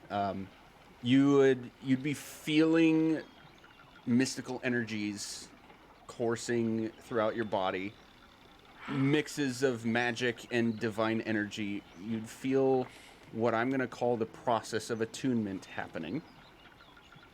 It's incomplete. It's happening. It's slow. You know it's going to take some time. So you know that eventually these will become a completed tool for you to use. And it's coursing with magical energy. Excited to look back at these notes in a couple months. It won't take that long. But it will I take some flick time. hers to see if it hurts her. like a real tattoo, like. It does not. Oh, solid. I flick him in the ear. Hey, you know it's sensitive near the top. I do. Maybe Eliseo could tell us something more about this. I He's was smart with magic. I was I about just to be like, I'm got probably it. I'm not soon smart with door. it. Are they still asleep? Definitely not. Oh, I got definitely not. I jumped over. tripped over them when we woke up. Should I walk in looking like you with the same tattoo? I'm already at the door. Nice try. I'm like standing in the doorway. Just like looks past my sister like, shit. Hey, what was that? Look at my sick tat. I'm just gonna close our door and just be like, get in the room and just go back to the rest of everyone so that we can. We're both standing there like clothes just off our shoulder. Just Yep. like. Are you just the three of you, or did you go back into the room? I think with we're all in everybody? one I room was gonna now. motion that we should go into Aster and Alta's room. Okay. So Aster, Ulta, you're kind of like mostly awake because of all the commotion that just happened. And then all of a sudden everybody's all in one room together, and these three are like checking out Icarus and Juno's backs, and you'd notice these markings. I don't think you would necessarily know that they didn't have them before until they started having this conversation. Yeah, like Azure would just be like, have those always been there? No. No. And So- Eliseo, you can make Amy. an Arcana check. There is a Yay. certain amount that you're gonna know no matter what, being a student of the magics. Are you sure about that? Yes, this is a Because check I to see rolled how a much 3. detail you know. Okay, so not a So whole lot of detail. plus 7 is 10. Oh dang. Okay, didn't realize your I'm modifier a was that high. magic boy. Yeah. Okay, so you've definitely heard of, Ooh, and and maybe I have a plus 2, so 12, because I want to use that and no more. Okay. So It's you've definitely heard of and studied from an academic sense, and we'll say like the little extra stretch for a 12 is like maybe an instructor at some point showed you a tattoo that they explained was something that they could attune to for magical abilities. And your understanding leads you to know that it functions in a similar way to like an item that has magical abilities that someone needs to make a metaphysical connection with in order to use, but with the added benefit of it's just on their body, you know? And it looks sick as hell. Yeah. You would not know just from looking at it, checking it out right away, like what necessarily their respective tattoos do, but you know for sure these are Yeah. magical tattoos. And it would absolutely throw you that this is all of a sudden here. I mean, even if Juno kept stuff from you, which I don't think she even does, like you were just washing her Yeah. last night. You did not see this here. Massage that shoulder. I would like to clarify as a point during the Arcana check and investigation, looking at both of their tattoos, that I also definitely instinctually flicked Icarus's tattoo. Huh, nice try. Already tried that. It doesn't hurt any more than a regular flick would. All right, worth a shot. And I think we're like retelling our like dream at the same time. Like we're just like talking at the same time, like in sync, just like. And then this happened, and did you feel a presence? I felt a presence. Yeah, just kind of like reaffirming like what the other one experienced essentially. Wait, your Okay. tattoo has the Moonweaver, but mine's just a harp. What does Yeah, that that's mean? because you are associated with two different people and beings. But there's not a person on mine. There's just. Is it because I I don't mean- know? Or I mean, more probably because music is more meaningful to you. I don't know. I'm overthinking it. Do we know that if this symbol belongs to anyone? Which Like- symbol? The symbol that's on Icarus's shoulder. Yes, I said his god because I completely spaced on the name. Oh, Can you remind me? Corellin. Yes. Oh yeah. Dark heart.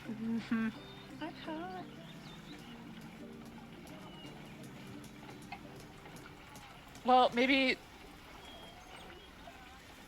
And Juno like whispers this. Maybe he's not as narcissistic as the Moonweaver. Like, I mean, she looks kind of hot. I can't really tell. Well, she's at least Yes. beautiful. He And, Debbie like, Ryan's like. I would. I hope not. You did not just say Debbie Ryan in the Oh my stream. god. I don't know what that means. When you like tuck the hair behind your ear, like. Yeah, we're gonna go on some Okay. I don't know what it means either. Okay. Is that the right for term? later. Yes, I know what you Okay. mean, but for later. So you both had the same dream then. Yes. Yeah, and we were also aware of each other. It was like we were looking over our own shoulders, but like next to each other. But could also feel each other. Like we saw ourselves. You And, would like, I both know, like, given your experience and both, anecdotal experience and just knowledge of what elves experience during trancing, that does not happen. Yeah, that was definitely more than like the normal trippy dream, right? Right. And The- I the- look at her like, right? The normal trippy dream you would know is, I always forget if we've had this conversation, so I'm sorry if I'm repeating myself, but the soul of an elf in this world is an eternal reincarnated being, with exceptions being like super evil people that are like banished to the hells forever, like divine intervention kind of stuff, right? So you're used to seeing like what you would understand as memories from past lives. Sometimes they make sense, sometimes they don't. Sometimes they're relative to the life you're experiencing, and sometimes they're not. But it's always this like, it's not necessarily a message thing, but this feels like a message. Yeah, it was like our own for the first time. I mean, Also, our gods kind of work together. yeah, I was gonna say this kind of sounds like a team up. Yeah. And Do they have, our deities, do they have any connection to each other aside from being, like technically the Moonweaver is Saloon within the Forgotten Realms. Mhm. Like they are the same person. Do they Right. have a connection here that like we just never realized before? Wouldn't it be so cool if they were twins? I don't think I I don't think technically they are. know That'd be cool. that it is the god. Like, I don't think I know that in character, just throwing that out there.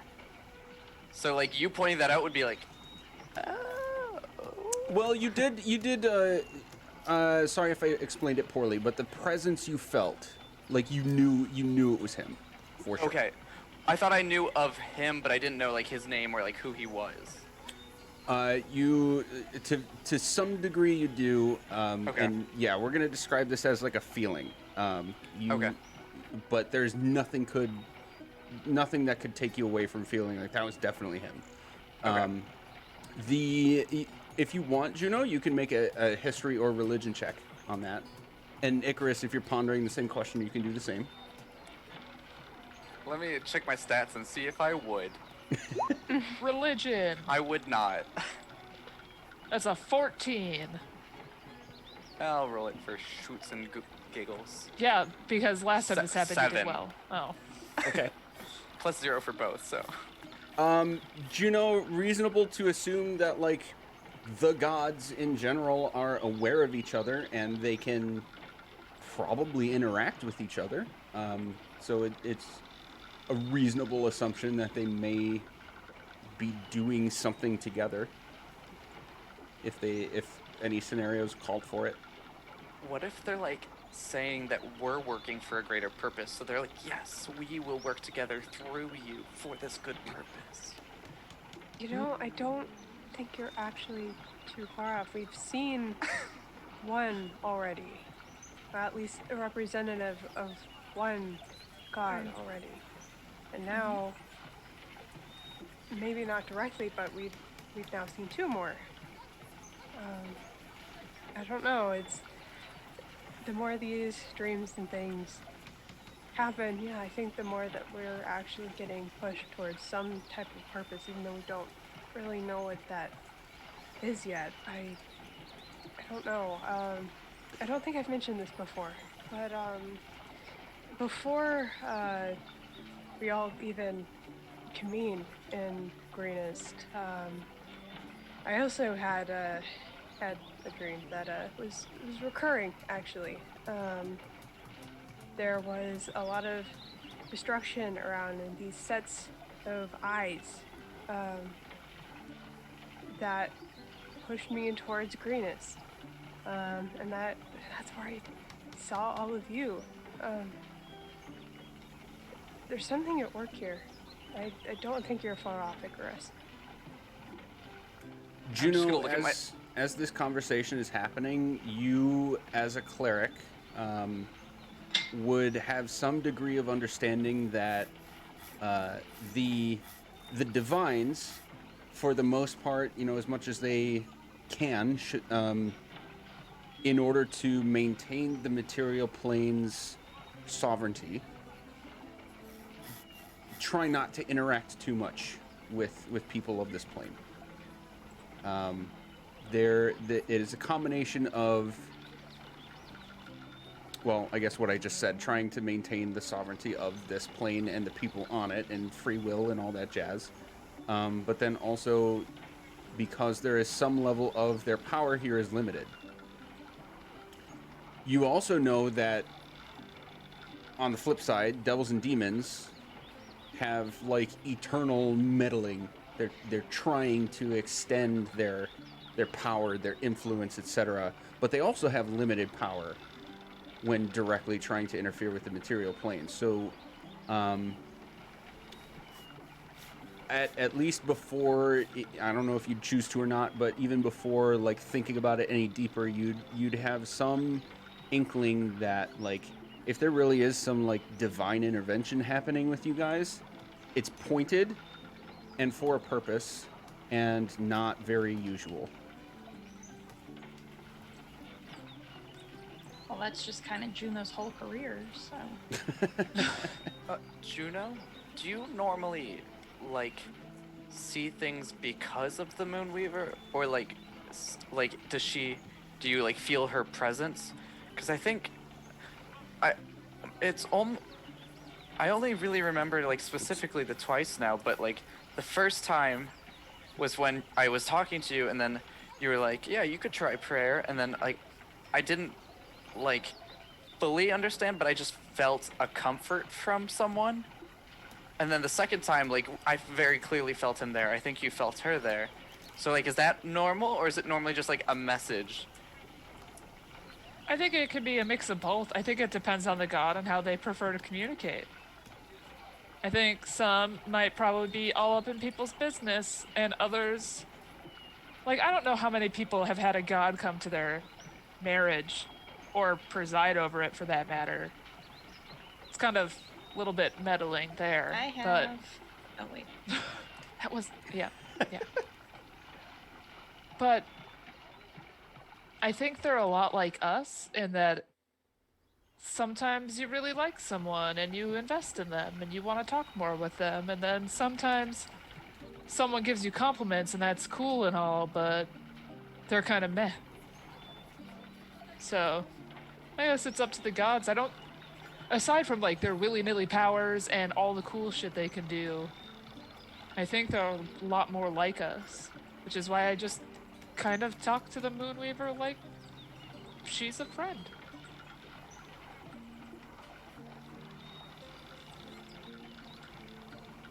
I guess they could comfort, they could explain things, they could give messages, they could, put an entire city underwater if they felt like it. I'm That just seems gonna oddly specific. like slightly whisper more so to Juno than to the others. Like, when two people are like sitting on a bench next to each other, like in a park, and it just feels comforting. Like that's what it was like, right? Yeah. Yeah, it can be like Is that. that weird? Only if you make it weird. Okay. So yeah, weird god stuff. Praise be. Ooh. While Icarus has been like talking with Juno, her eyes are just staring at the pile on the floor near Ulta. Oh, Just like picking up on the clues. Icarus will be like, "Hey, Eliseo, just so you know, like super cool stuff. We adopted a baby."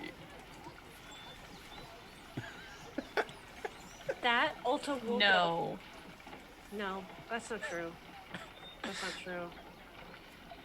Mm-mm. And she will like lift Yeah, I'm looking the at Ulta blanket again. up so that you see the tiny dragon. As I am assuming it's starting to wake up too, and she'll probably grab like a few more bits of jerky out of her pocket and start feeding it breakfast. Okay. So at first, when you lift the small sheet, it's still lying there, and it like lifts its head up because it's already awake, and it looks around, and then it lays eyes on you, Eliseo, and gives this like quick, and like this little poof of fire comes out of its mouth, and it like scurries up against Ulta, and then after a moment, it like pokes its head out again. And its eyeballs are going around at all of you guys, and then it looks at you again, Eliseo.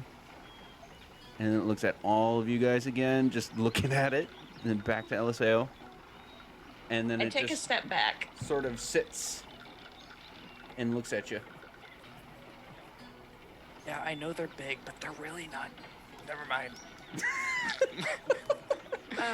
When it sits down, I'm going to give it a little bit of jerky, kind of like training a doggo. Only not a doggo is fire-breathing Positive dragon. reinforcement. Baby doggone. Yeah. Yeah, it's totally going for the jerky. You can tell it likes the jerky that you've been giving it for sure. Yep, I give it one respectful nod and steer clear. Also, it's a little bit breaking my heart because Niffer really, really wants to go play with it. But Eliseo's like, no more dragons. No.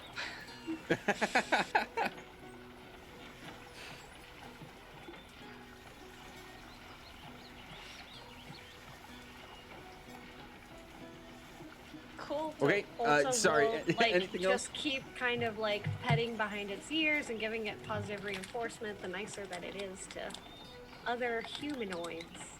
Okay. And then start like playing with it and doing the whole like licking eyeballs and stuff.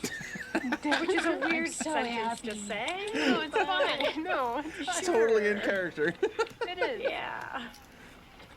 All right. So that's all happening. Are you guys? What's the general plan at this point?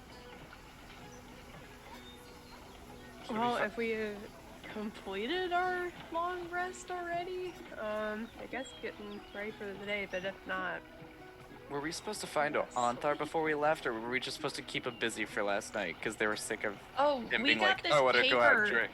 from him, by the way. I'll head back to our room and grab it quick. Baldur's Gate contact? It's a Black Gate trader that we're supposed to look out for. There's a passphrase. Speak to him. Oh, yes, we should all pick up parasols. Sure. I have one, but just in case. Okay. I suppose.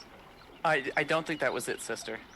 I think I it mean, was. but Yes. It says, but I always carry a parasol just in case. If we're not carrying a parasol, we look stupid.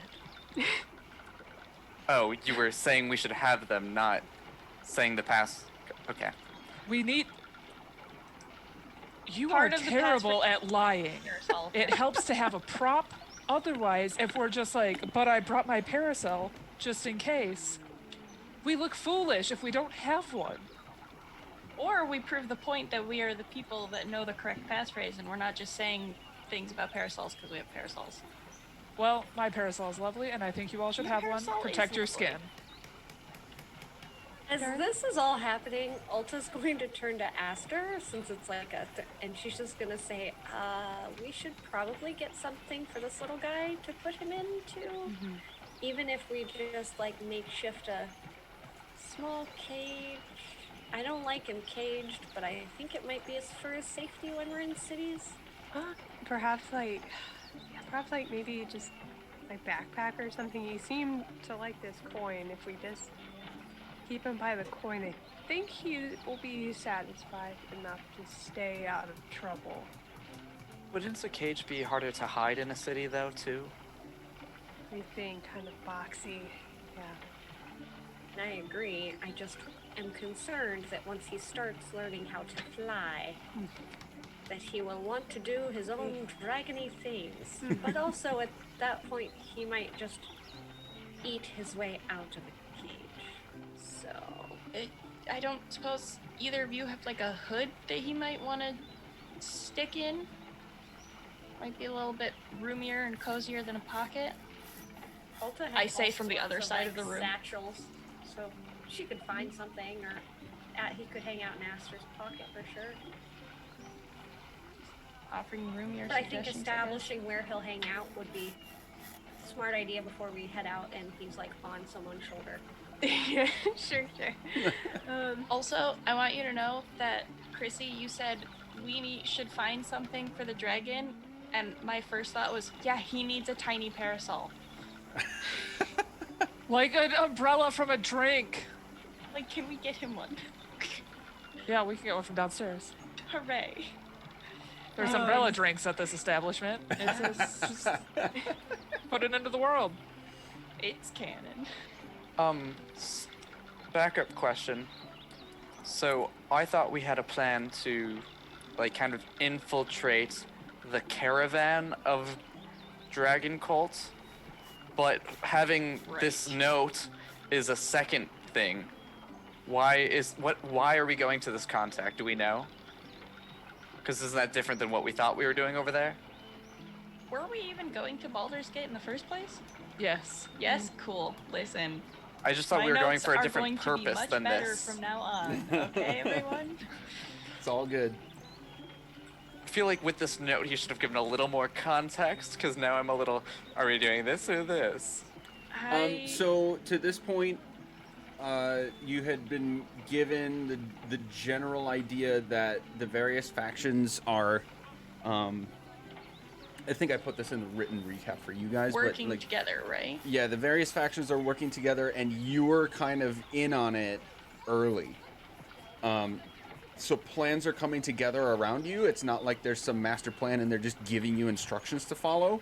You're getting information almost just as quickly as they are. Like, with the only slowdown being it has to come from them to you after it goes to them. So this note is like an update from Anthar. Instead of just, we think they're going to Baldur's Gate, now it's, we think they're going to Baldur's Gate, and when you get to Talking to Baldur's Gate, Seymore. here's at least a familiar name to look for. So it's just like, so I could be saying this in New character for plan. ease. So it's like we're supposed to talk to this guy because it's on our way anyways to infiltrate the other party, you know? I wouldn't I think I'm say- putting it That's together. if they're I in the wouldn't city say first. supposed to either. I think it's an option, but it's not something we necessarily have to do.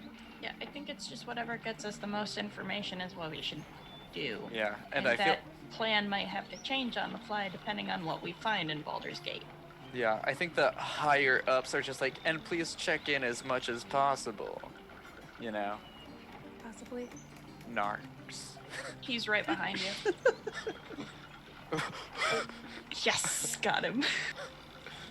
Hey, you know I fall for that stuff.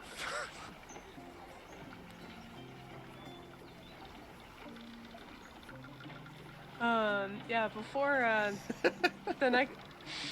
Yeah, that's Seymore. He's just dancing in the background. Just chilling in the staff. Yep. Yeah, before the next thing, Aster will realize, our little friend's awake. I guess we could potentially see if this name works.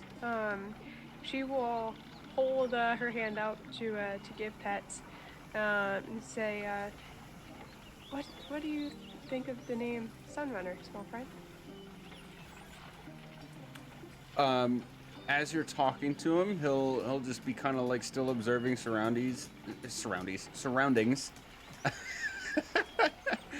And then when you finish that sentence, he'll just kind of look at you and blink a couple times and then look away.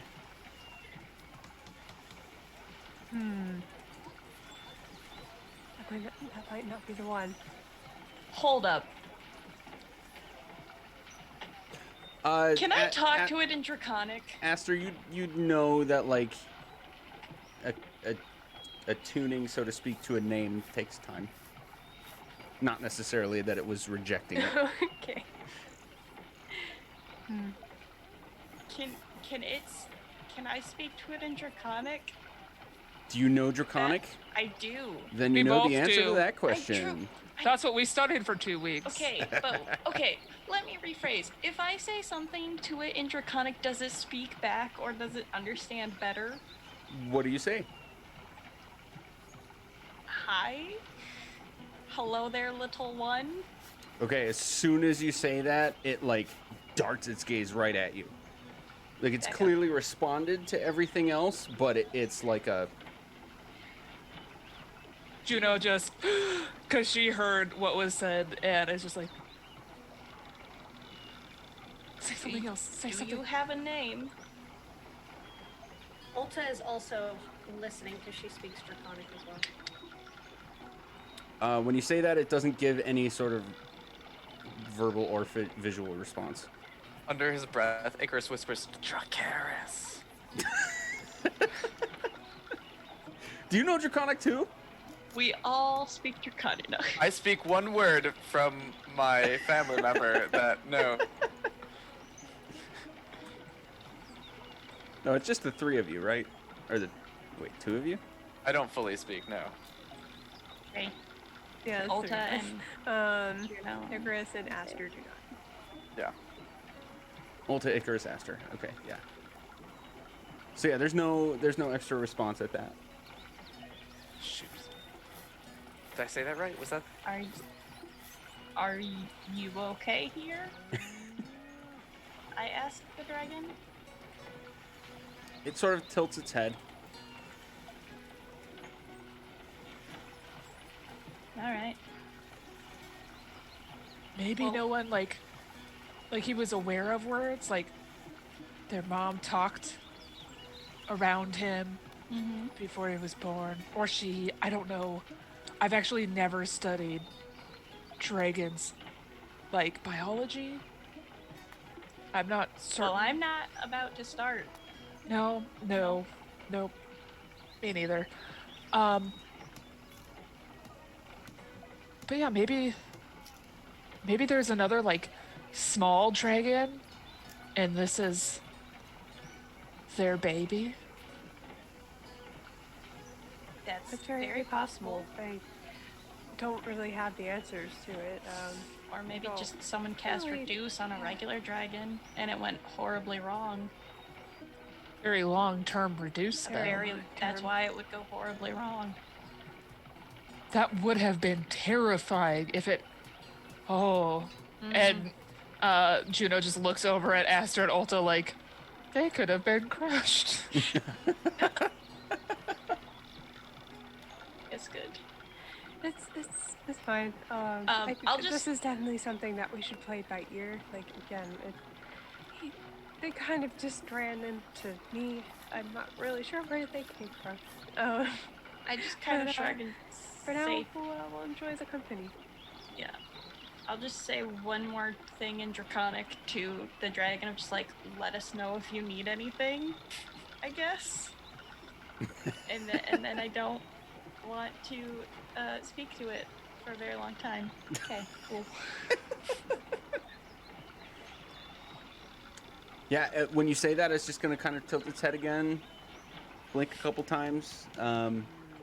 You definitely got the sense from that initial reaction that it like understood what you were saying, for sure. Sweet. But then the response it has doesn't seem to be of any sort of That's significance. fine. So, Yep. do you all want a breakfast and bandwagon?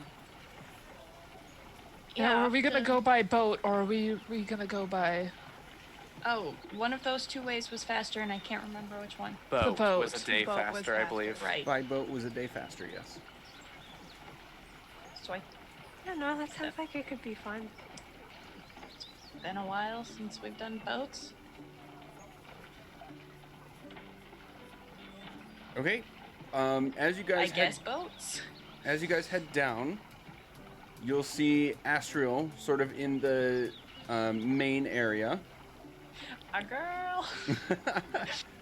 She is alone and handling some food and water and a few papers that she's sort of sifting through as you come down. And she'll sort of greet you on your way.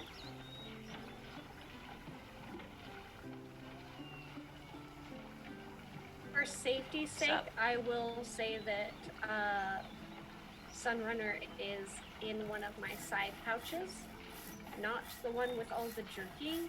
'Cause I don't want you Opposite making one. yourself stupid. Yeah. That would be so I'll adorable. say on It's like an- seriously going to be like how a falconer is gonna be. There's gonna be one pocket of meat on the other side. That's how it goes. All right. We got the bird expert. You know? Yeah. And if there's like a cup of water as we're walking out, I will definitely snag that so that I can try to get it to drink some water as well, but not in front of anybody. Okay, so there's not really anything like waiting for you, but you know, there's regular breakfast sort of activity happening, so you would be more than welcome to ask someone to bring you some water. Yeah, if we're not sitting down for breakfast, I wouldn't worry about it. But if we sat down and got something, or if we ordered something to go, then I would for sure make sure to order extra bits for the Okay. flying dog. Awesome. So Ulta will turn to everybody and kind of like try to motion to the bag and be like, breakfast? Maybe? I mean, Seems like a good yes. idea. If you want to find the boats and we could bring some to you, wink. It's like offering an Wink. option out if she doesn't want to stay in the public area. Yeah, I think we could sit and have breakfast, yeah? Before we start traveling. I am going to try and get some sort of fruity drink with an umbrella in it, though. Okay. Make a con save. Okay, so are you joining Astriel then? You're sitting down, getting an order at least to go. It sounds like, if not At like least to full go. sit down. Mhm. Okay, so as you join her, she's going to sift through a couple more papers and then finally like put them down and address you directly.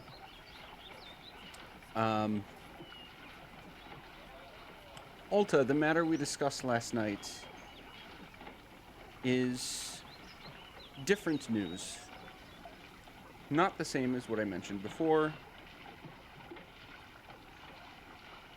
More research is pending. But I am not worried about the concern you had. As for the rest of you, the stones should be available in Baldur's Gate by the time you get there. I believe Onthar gave you a contact name, yes? Yes.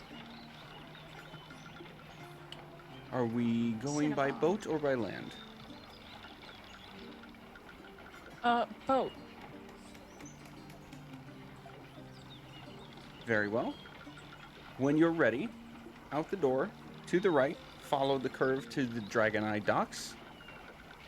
Your boat will be the only unmanned one. Good to know. Are Thank we you. to be expecting anyone else to come along with us, or is it just us 5? For your safety, it is just you 5.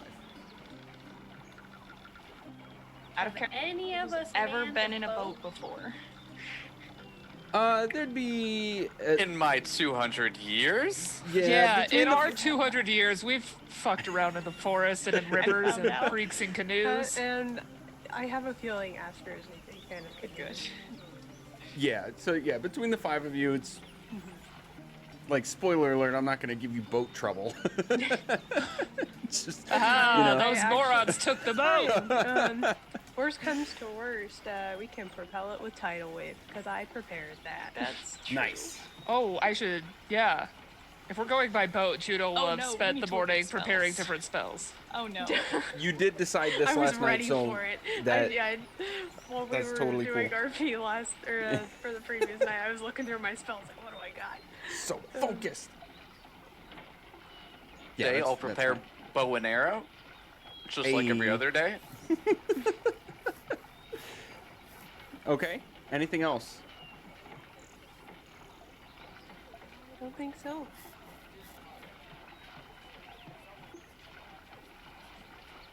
I would probably, if we were walking towards the city, stop somewhere for more jerky and meat. Okay. Actually, just outside the door of this place, you'd notice again that the arena in the middle. So when you first got here, that market area was just a legitimate outdoor and indoor market area, and then like by nighttime, it had shifted to this sort of arena betting area setup, and now during the morning, it's back to this. Like there's little outdoor stands. Littering in this middle area of the market, inside of all of the established buildings that contain more shops. So you'd easily be able to find like fruit stands, meat stands, vegetables and plants, that sort of thing. As we're walking, I'll grab a little bit of everything just to see if maybe it likes peaches. Who knows, you know? I'm sure it's the carnivore, but we'll give it a shot. Maybe it wants to be a vegetarian. Okay. So to dabble in a little bit of everything, we're gonna say you spend a total of like 4 silver. Yeah, that sounds reasonable.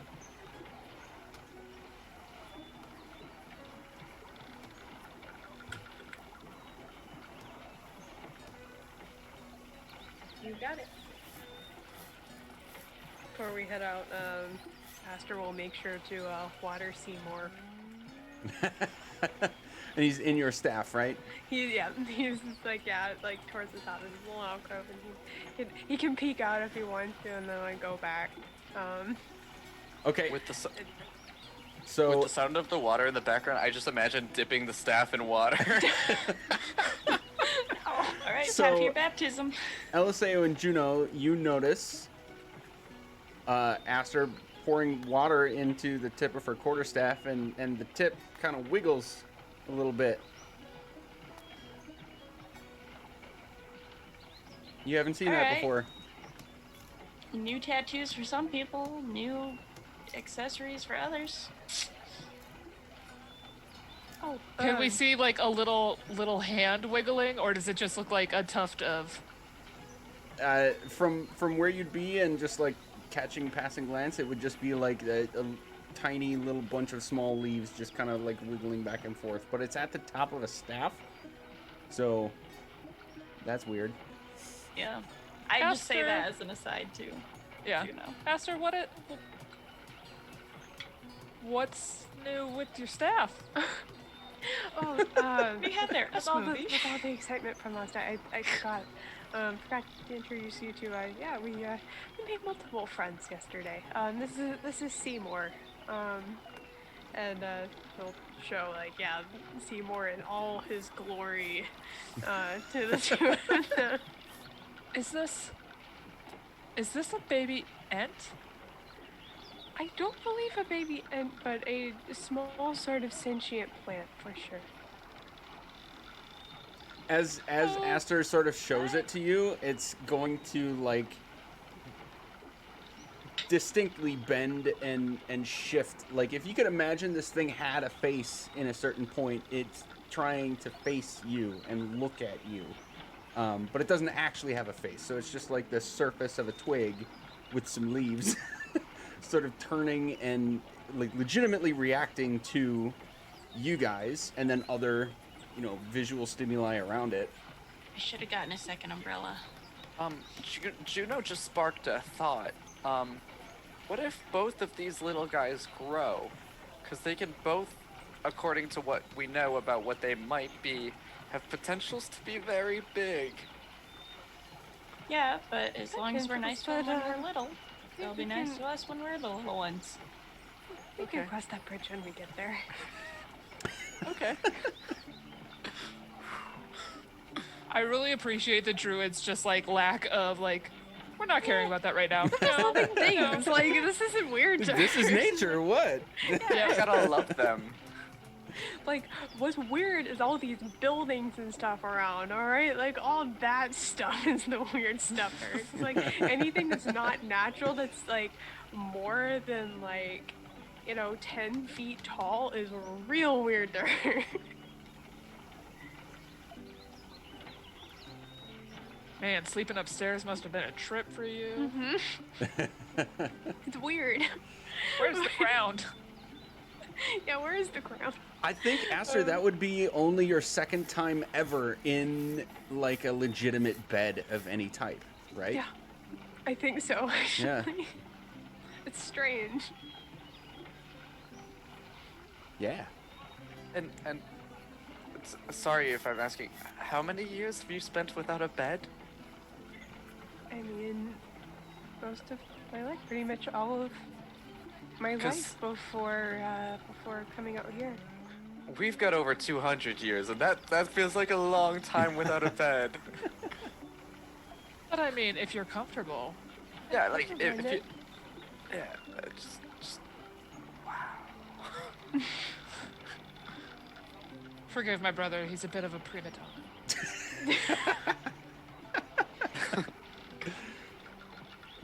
We've been together long Yeah, enough to yeah. know that. It's fine. They Yeah, still have Icarus, you pillows? would have known about like druids before and maybe Yeah. even run into a few in your life. But, our backgrounds are not specific enough to say that you've ever like been with one for an extended period of time to like experience their sort of perspective in life. I just didn't realize they didn't have beds.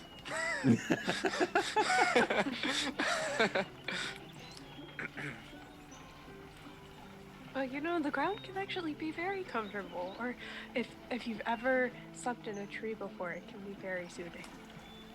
I don't know why I'm judging this. I don't sleep.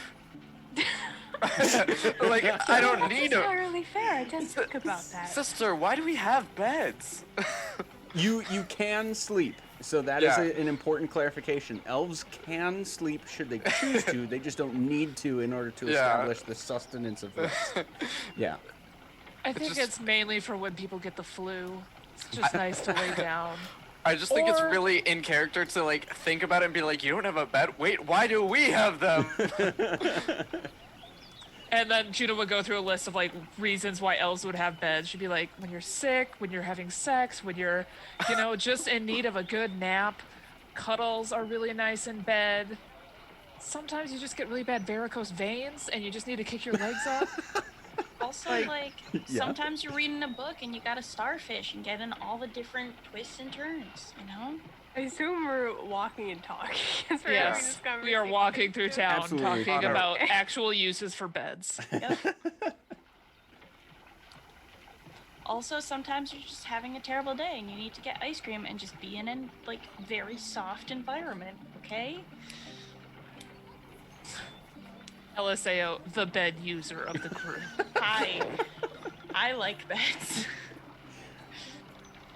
Okay, so I don't want to cut off your conversation if you want to have more, just for the sake of describing what's changing as you guys go. You're heading toward the docks in the, following the vague description that you were given, but it was simple enough. You can see this roped off sort of area at a certain point behind the buildings to the south, and I'm describing like right here. Where there's this like loosely roped off, like meant to be a sort of warning track and not necessarily an actual physical barrier of any kind. But then on the south side of that, and then within this on the map blue area, is a complete scenery change from the market aspect into a sort of production aspect.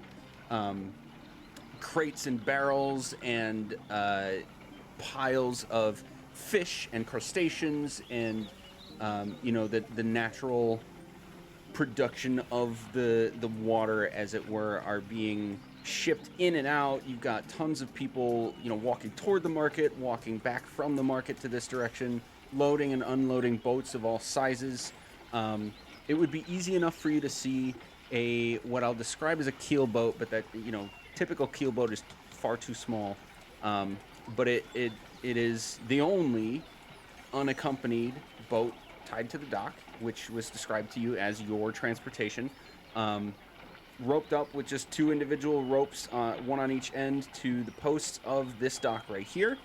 You do see a small crate covered with a sort of makeshift blanket of a sort, and a few oars.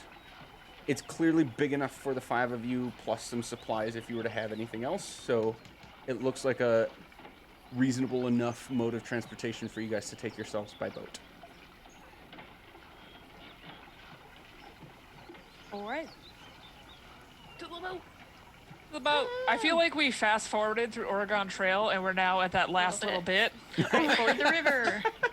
Oh no. Oh no! Here comes a Left, dysentery. left, right. I just take the toll road, man. Like, it's not Yeah. worth it. I risk it for the biscuit because I'm a cheapskate. I'm usually like out of food and out of money by that point, unless I was a banker from Boston. Okay, so we're gonna do a little bit of boat travel. When we come back, let's take another short break, Sounds good. and we'll continue with this morning. We'll be right back. He had to talk to me about something, but we'll find out. I Oh, guess. we gotta when go talk. back to We gotta stream. talk again. I'll do it. Yeah. I'll do it in the next like boat downtime. I'm not no rush. Boat down Yeah, time. boat down time. Boat down. Okay. Awesome. Hey, we've been live Boat down. for a few seconds. I mean, if you told him not to count us in. Yeah. So I mean, yeah, I did. I did. Did you this. go I just live on followed boat instructions, fam. down. I think it was Boat actually down. before boat down. It was. It was. No, boat down was definitely in there. It's on the internet Yeah. now. I saw it out of the corner of my eye because I have the stream up in the corner. I saw it and I was like, oh, I think we're live. Oh no. We are indeed. Okay, so you're at the boat. I don't wanna like push / lead too much. So just what do you do? Where are we at? Where are we going? To Baldur's Gate. Yeah, we're let's heading clamber to in. Baldur's We're headed to Do we have a map? Yeah, I was gonna specify. We got a map, right? You Tell did- us you- how we're yeah, supposed we to get a did. map. Your map has been updated. Yes. Okay, cool.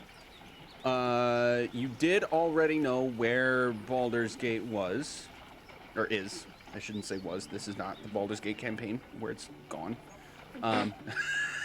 That we know of. It's Not there. yet. It's there. So you know that it's. Oh, you know what? We'll actually just flip you to that map.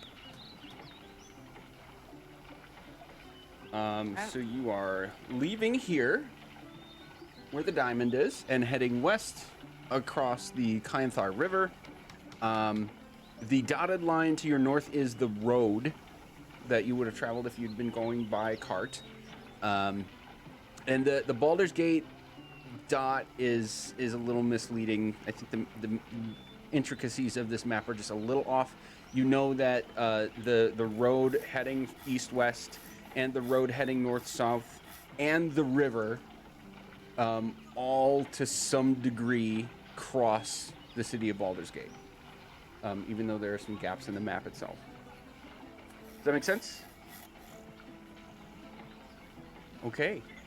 So, with the first day of travel ahead of you, let's go a half day at a time, just so we're like, I don't want to bog down with what do you do minute by minute, hour by hour, but I also don't want to like fast forward too much to the point that we miss taking advantage potentially of the amount of travel time that we have, because we know we have travel time / downtime activities. So we'll say that in order to propel the boat reasonably for the expected 2 days travel, you'll need at least 2 people working at moving the boat at all times.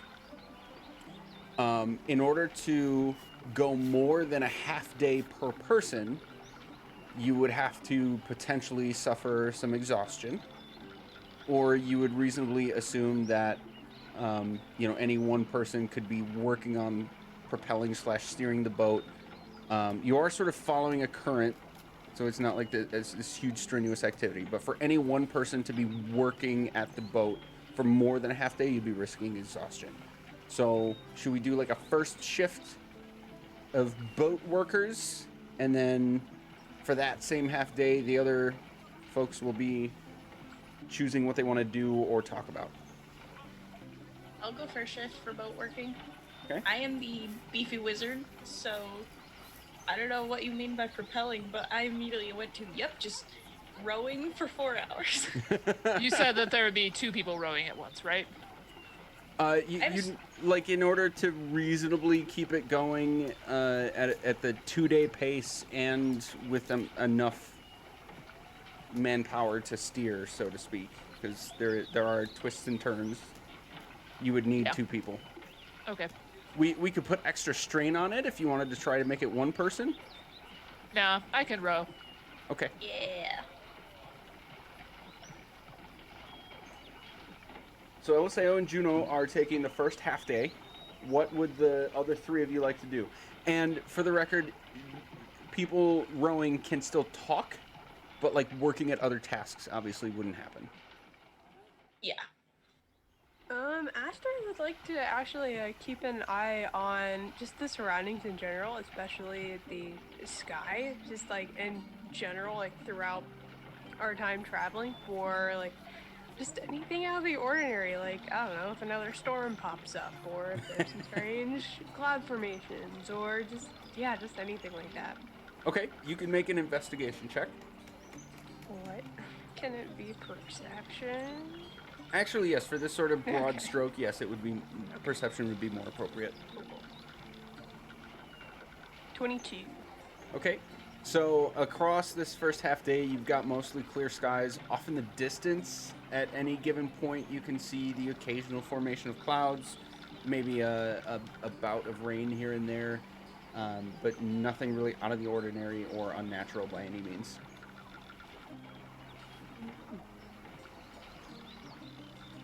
Well, cool. For the first little bit, I'm just gonna, spoiler alert, Icarus doesn't sit still very well, so he's gonna do quite a bit of pacing around the boat. And then after a while, like maybe like half an hour to an hour of pacing, he's just gonna plop down next to his sister and go, okay, so I have a question. Like, as she's rowing. Yes. And she's like straight flexing too, just really enjoying this row. Like, this is her athletic activity for the day, so she is enthralled with this. Nice. So, let me word this right.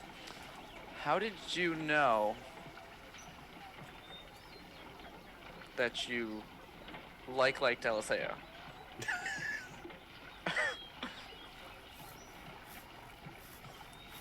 I'm imagining that Eliseo is sitting like directly next to me on this Oh, like yeah. I mean, this area boat of the is boat. not between us. This boat is not It's huge. not There's like maybe a couple. If you guys were to sit in equal distance apart from each other, and two of you would be on the ends, there's like Yeah. maybe a few feet in between all of you. Yeah, I'm imagining that this is like a shorter version of a dragon boat, essentially, and we're pretty just much. kind of like, Yeah. I assumed this was much smaller. Give me 1 minute. I'm gonna try to. Can I retrospectively go, Eliseo, please plug Nope. your ears for a little bit, and then I'm gonna go to Corn Dog or Juno, and I'm gonna be like, so. oh, they can hear anything. It's fine. I'm- knew. Icarus, I'm pretty sure I know that she likes me. So, okay.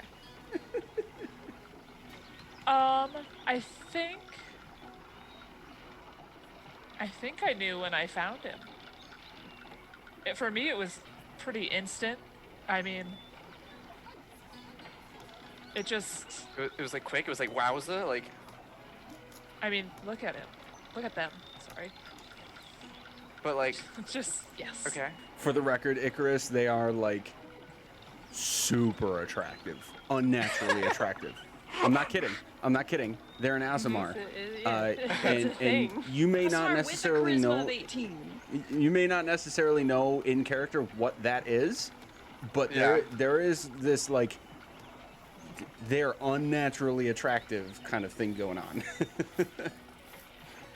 Okay, but like, was it like, did it like progress, or did it just like happen, or like, was there a difference between like and like love? Like, I think This is it starting to feel like definitely the Velvet started out as lust. I mean, yeah. and Juno just like looks over. But they were kind. They didn't mind about you. I think that can be really off-putting when there's someone that you love and they're attached to someone else. And they didn't care. So for me, I just, when mom and dad accepted them and they started pulling pranks on you, I just knew. I was like, okay, I'm ready. Wait, This I'm a little this bit behind. works. Can you go back like one sentence as I'm taking notes? When mom and dad. Okay, I got it. Okay, keep going. It just felt right. Okay. There wasn't any red flags. I've never felt ashamed to be myself around them. And I've never felt ashamed of my family or what we believe in around them. I've never felt like I've had to hide anything. Those are a lot of traits. That's okay. Got it. See, I this mean, is love why- is really complex. I don't know what you were expecting. This is why I made a list. See, because I don't want to forget. Okay, but so I think I might like someone. So I just want to like get like validation on like what it meant. Oh. Do I know them?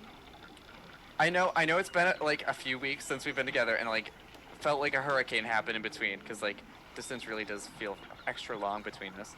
But I don't think you do.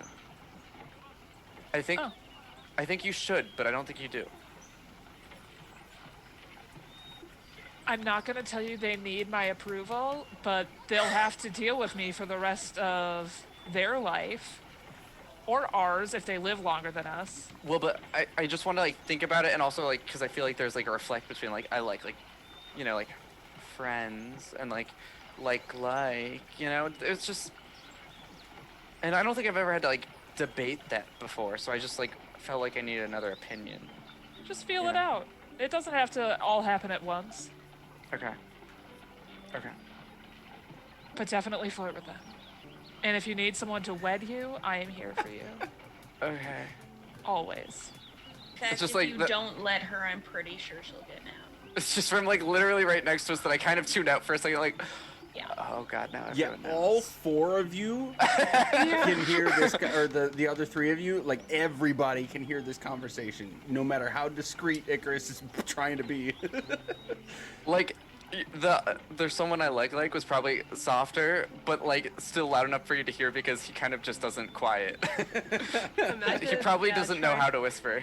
Yeah, imagine trying to get past like a 23 passive perception in this small of a vicinity. It's just It not ain't gonna happening. happen. Yeah. Sticks head underwater. I like someone. Imagine having boundaries right now. Like,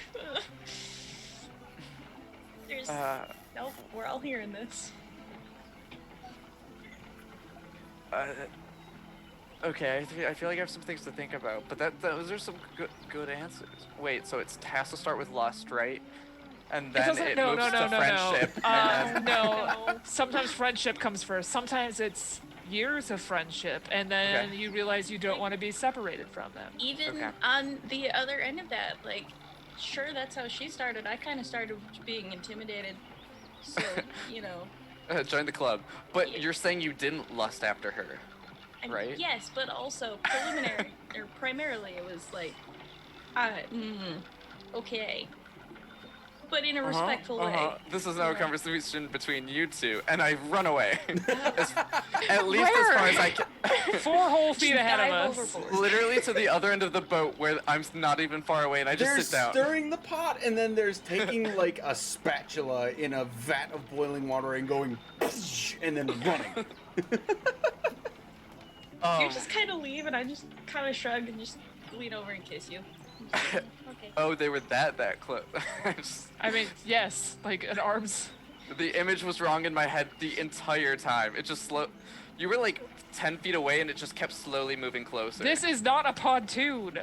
Where do you think we are? Well, I looked up the word for boat you said, and it looked bigger than I thought it was. So. Yeah. Oh so no! Like the dragon it's boat, you're like a person can walk between. narrow. Yeah, it's long and narrow, but the length is like just enough to fit all 5 of you with a maybe arm's length of space in between each. So, and I'm not going to be picky about where people have to be in order to coordinate rowing the boat, whatever. So they can be next to each other if they want to be. And then for whatever is left of this period of boat travel, I will songwrite. Nice. Okay. Let's do the skill check. It was Arcana, right? I think I bartered for it to be something different because Arcana's a +0 for me. Did we say charisma? Yeah, because for me to write a song, it felt like it didn't make sense for intelligence, so I kind of bartered it. I feel like because I was like, it doesn't feel like it fits what I'm doing, because I'm trying to like just. Oh, it's your spellcasting modifier. It should be whatever check involves that. So some sort of charisma then. Right. I'll let you pick. Let's do. I want to say we made it a charisma check. Just Tell you general what, charisma. Before the end of the weekend, I'm gonna work on one central document that all of us can put all of our project work together. Cool. And that way I can keep it straight, so I'm being consistent. So let's just do a charisma check. And you're looking for the better than 10 for success, and then you're going to add the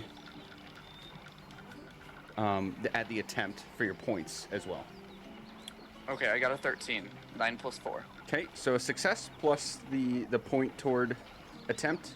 So we're using an aggregate of points for getting to various degrees of mastery, and then successes versus failures determines within your level of mastery how potent is the final product that you're going for.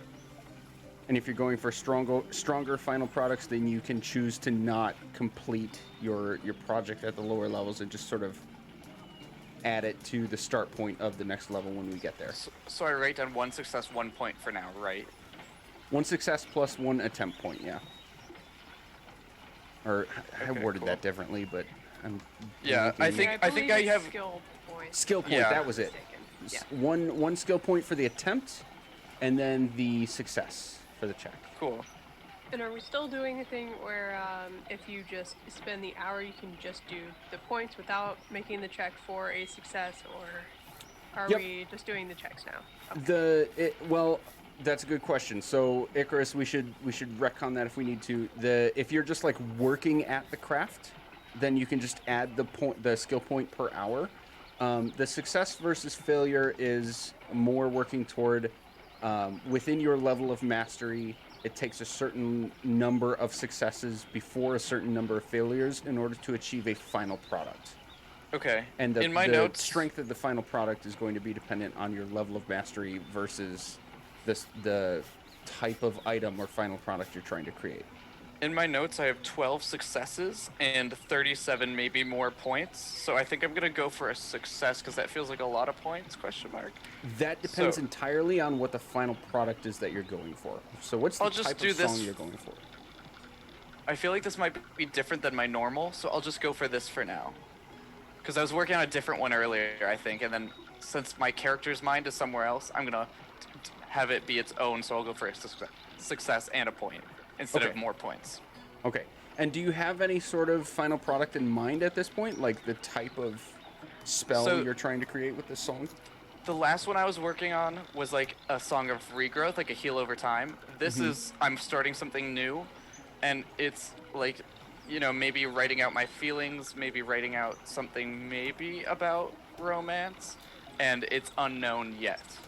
Okay, that's fine, and we can take that and just keep adding to your totals until when you get a more final description of the type of spell / effect you're going for, then we can talk, and we can talk off stream too in between sessions to figure out. You know, we got to balance like the power and efficacy of what you're going for versus the rest of the game and its mechanics, right? Okay, so we can figure that out. Anything else for the rest of you for the first half day? Ulta will be spending her time. She's actually going to try to make her swarm become tiny little dragons, Okay. so that he has playmates and becomes socialized. But I don't know if she can do that. So it might just be like one or two of her like possums just like popping in and out of like a tiny dragon form and not being able to stay in that form. Okay. But she's definitely, Ulta is focused on just kind of like tending to this tiny little creature and probably like putting it on her fingers and like trying to get it to fly. If you've ever seen the like bird rehabbers, Flight test. that, like Like, just actually, fly, yeah. little thing, fly. Just Doing building up stuff that like that. reflex. Yeah. Okay. Doing a quick flip through of beasts, right? The swarm has to take a form of a small beast. Mhm. Okay. Dinosaurs been count as flavoring- beasts. Yeah. We've been flavoring it as like far as like her attitude, Right. but this would be her attempting to force, which she doesn't do ever. So she's like trying to emotionally manipulate it for the first time, probably. Okay. Okay. Make an Arcana check. Oh, I had a feeling. Oh, you can do it. You can do it. I believe. I didn't do it. It Oh, was no. a 7. Okay. Womp womp. So you're like paying conscious attention to the form of your swarm, while trying to like interact with / entertain / learn about this tiny dragon all at the same time. And throughout the day, your swarm takes various forms. You notice that you sort of like you have this sort of connection to it. You have some level of influence on the form it takes, but you're having trouble like grasping the conscious decision making of the form itself. Okay? So throughout at least the first hour, and I don't know exactly how long you're going through this, so tell me if it's more than an hour, but at least the first hour, you'd experience like 7 or 8 different forms. And it's this small group of beasts that you do manage to get it to like match the size of the tiny dragon. but it's like 7 or 8 of them at a time, and they just sort of at random times like switch to a different animal type, and you can tell that they all look like small versions of dinosaur-like creatures. Okay,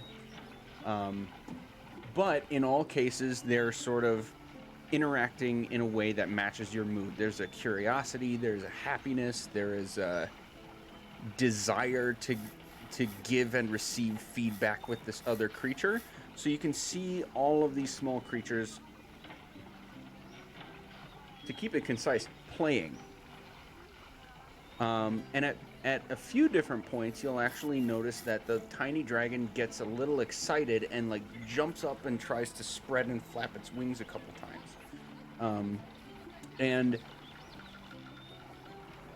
once or twice, you'll notice that it actually sort of catches some air and floats up.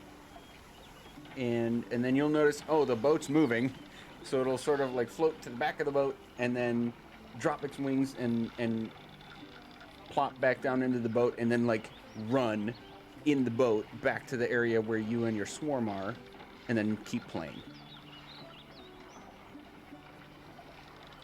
Yes, the Ulta will definitely spend, if it's engaging to Sunrunner, she will continue to do it until he looks like he's getting tired, and she'll just kind of like open a pocket or hand her off to Aster or whoever, and then take up duty doing whatever is needed on the boat.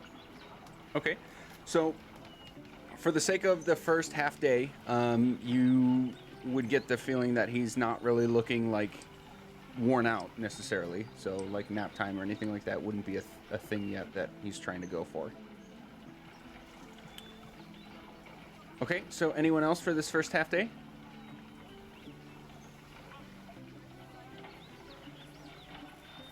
So, do I notice any cute animals outside of the boat, just by the riverbed as we, make our way along with a rescue zoo daycare kind of situation? You want to adopt more friends? Yeah, you trying to get another pet? There is the occasional, river fish that jumps up, especially earlier in the day when you got started. There's the occasional roaming land mammal, like elk, that sort of thing, along the side of the river. That sort of really typical thing. So imagine Icarus like a small child in a car ride driving through by the woods. Like every time there's a deer or like an elk, he just runs to the side and is like, oh, so pretty. it's just like there's nothing else to do, and it's just like he's like, I love them all. You see a cow. Cow. No! One. No, that's what you do. That's what you do when you're running the car. If you don't You point count out the the window and cows. say cow, like I don't trust you. Okay. Oh man. But anyway, yeah, if there is time, Aster would like to continue her enchanting, crafting kind of thing. Okay, if you there's have up time. to 4 hours Okay. if you're not engaging in anything else. Okie dokie. So yeah, I'm gonna keep doing a thing where like I'm gonna do half of the hours as checks and then just take the points for the other half. Okay, so the points will happen for all 4 no matter what. The checks are going to be, depending on your final product, a certain amount of failures will mean failure at that project, you got to start over sort of thing. But a certain amount of successes means project complete. And we're kind of keeping this general tally so far until we get a clear determination from all you guys on what your intended final projects are. Alright, and or at least for mine then, because like I know before I did Arcana, but that isn't exactly a druid skill for the most part. It's intelligence instead of wisdom based. Okay. Anyway, I could do a wisdom based thing. What is nature? Nature is intelligence, unfortunately. Okay. Let's take a quick look. Although it is better because I do have proficiency in that, but Nature is intelligence. Is that what you wanted? I mean, I have proficiency in it, so like that would be easier. Oh, you for said Aster wisdom. to do, I'm but sorry. yeah, like since wisdom is kind of like the main stat of druids, it's totally fine. If not, I am perfectly happy with nature. You know what? I think the case can be made for survival. Okay. Because you're used to a more nomadic life, so items you're crafting are usually more geared toward basic survival needs, and now you're like infusing your magical abilities into that as well, and having a more not just survival purpose added onto it. So yeah, let's Okay. do a survival check for you on that. Cool.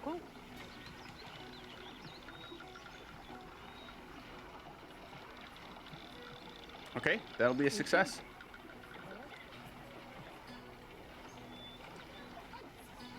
Keep noting these down.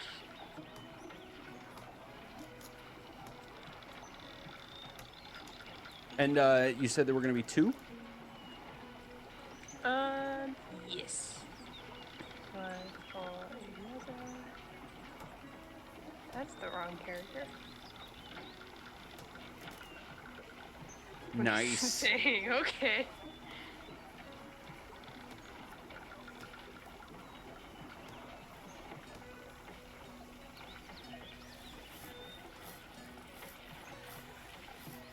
Okay, so at the end of your first half of the day, you're getting to the point where you're starting to think about whether or not to switch boat rowers. We'll just say switch rowers. You'd all notice on the side of the river where the road comes close, excuse me, 2 carts, one of which is sort of like off kilter. It's not level. And as you get closer, you'd notice that it actually has a busted wheel. And you'll notice a handful of folks crowded around that cart. A second cart is just in front of it. And all of these folks are arguing. And as you get closer and closer, you'd actually notice some similarities between these guys and the folks that had raided Greenest.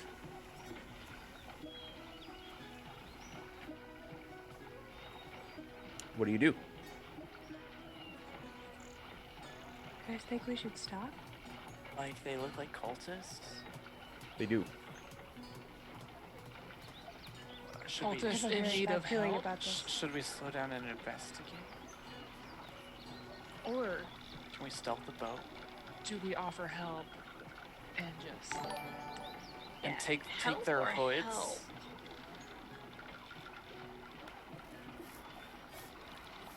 I think we should stop either way.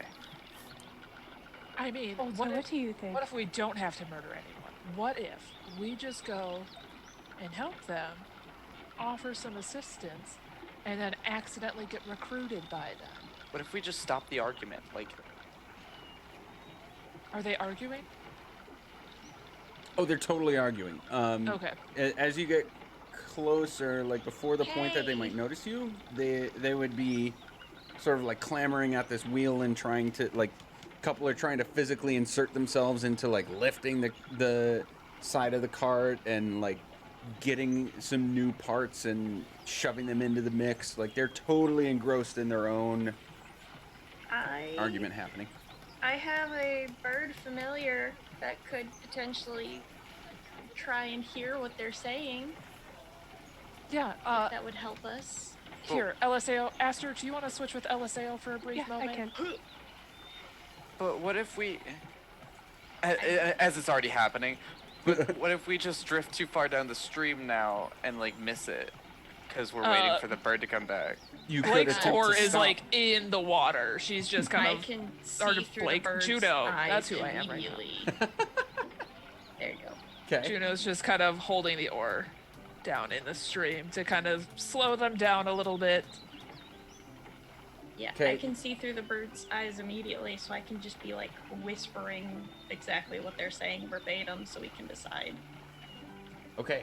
So, what's the bird's name again? It's an Puff. owl. Puff. Puff. That's right. Schrodinger. Schrodinger's owl. Yep. Flies up and it sort of you make him take a trajectory that he kind of discreetly heads off the river and into the one or two trees that are nearby, and then comes out from that tree cover. And as he passes over this group of cultists, you can definitely see two carts drawn by a couple of horses apiece.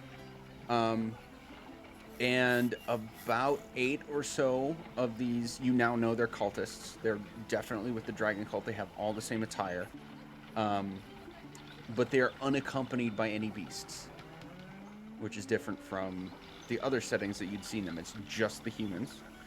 And the phrases you keep hearing over and over, just yelled between each other, is, "Damn it, we're gonna be late. That's not where you put a cog. We just need to get the wheel fixed." And then, like, emphasis on, "Damn it, we're gonna be late." Alright, so they're worried about being late. I say to the rest of the group. This is our chance to hijack them, like my plan was originally that we chose not to go with. So, do we want to or just sail by? Do we hijack them or do we? Blow up the fucking cart. Make them really late. That's another option. Hold up, That's- blow up? When did we get access to dynamite?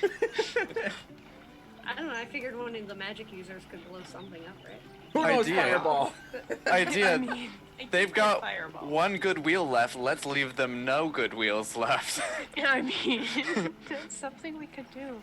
What if we just tear up the Also, wheels in and her run? Head, like, in her head, considering all the stress that all of those cultists have created for her, she has, like, zero desire to help them now. What So, if- like, it's like a fuck those guys kind of mentality. I mean, yeah, I if could we drop a stopped? moonbeam right on the cart. What if we stop to offer We're to within help, range. but then we take all of the hubcap screws and like pretend that we put the wheels on and then they just go and it breaks worse. I'm I fine think that with would be as well. It'd be I- funnier. Whatever we can do to make their lives harder is fine. I just think don't- messing with them without killing them is good. It's a little bit.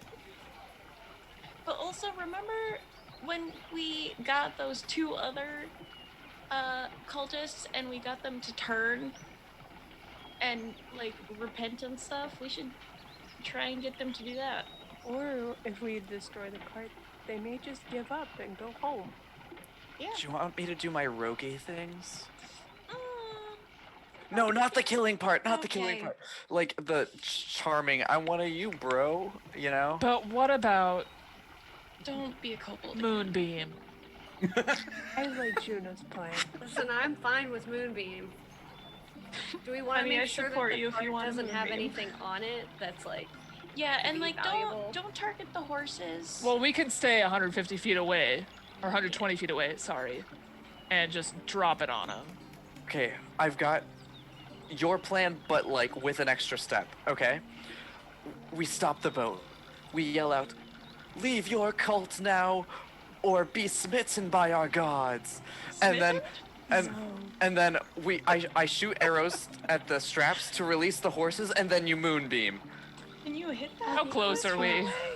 On the off chance that they I have a range of actually 600 do feet. make it, I don't want them to target us, so Maybe don't get their attention before we do things. You're close enough that you can see what's going on. You were able to hear the fact that they were generally arguing. They have not noticed you yet. Well, let's just say like 200 feet away. And the perception of each other is in your advantage at this point. You can see them, they do not yet see you. Let's quietly move our boat closer, because Alright. regardless, I Niffer, think what was we're the range of Puff? Just to make sure I'm doing this okay. I thought it was 300, but I might need to be corrected. Yeah, that's a good question. Pulling up a spell book right now. I don't Corn know Dog, why I the did Blue's not mean to Clues interrupt theme you. I'm song is sorry. stuck I'm, in my I head. am going to come Oh, back no. to you. Oh, 100 feet. 100 feet? Ugh. 100 instead of 300. Okay. A bad. Okay. So it's gonna be there. Okay, cool. Before you can use Puff, but I did already have it planned that even there, like if you guys aren't doing anything, they don't notice you. Yeah. So we should take one more brief break, and then come back to decision making on what to do with the situation in front of us. Is that cool with you guys? Yeah. All right, we'll be. We good? Soon to you. Anyways, we're live now. Are we? Oh, come on. I don't know what you guys are I had to. I had to. Yep. Hi, everybody. We're on a boat. We're on a boat. And it's going fast. I'm pretty sure we can't sing that here.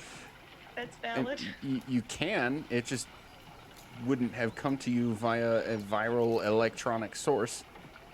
There's no stifling the creativity in this world. I meant because it's inappropriate. Wait, you are on a boat. You might be referring to something I'm not thinking of. That's okay. Hey, anywho, we are halfway through our first day of travel on a, we'll say, large keeled boat, rowboat thing. Not quite like a pontoon thing, but just enough for carrying the 5 of you plus a few small companions semi-comfortably. We're in a minivan-sized boat. There you go. That's what I've gotten from that. There you go. It's a minivan boat. And you have come to a point that you can see a group of what you know is cultists and a couple of carts, one of which is busted, and they're sort of squabbling amongst themselves with taking care of that. So you are faced with the very open, what do you do? Juno, would you like to do the honors? Once we're within range, creeping towards the shore as quietly as possible in this boat, Juno will moonbeam the cart. I'm so proud of you. Okay. Particularly the side of the cart with the good wheel. Because it's a 5-foot circle. So are you putting the, you're not putting the cart in the center, you're putting the edge of the moonbeam on, like, outside of the cart, just enough to singe the guys around the outer perimeter? No, I'm trying to blow up the cart. Oh, you are trying to blow up the cart. Okay. All right. That's how moonbeam works, right? Totally. I mean, surprise round. So you cast that spell. You are now concentrating on it. Mm-hmm. I'm It's gonna engulfed in ghostly flames. Yeah. Okay. I need to shift you guys to a map. But your tokens are gonna be like, it's just to give you vision. But you're much farther away. Actually, not a whole lot. You're about twice as far away as this map currently allows. So let's swap this over real quick. Doo-doo-doo.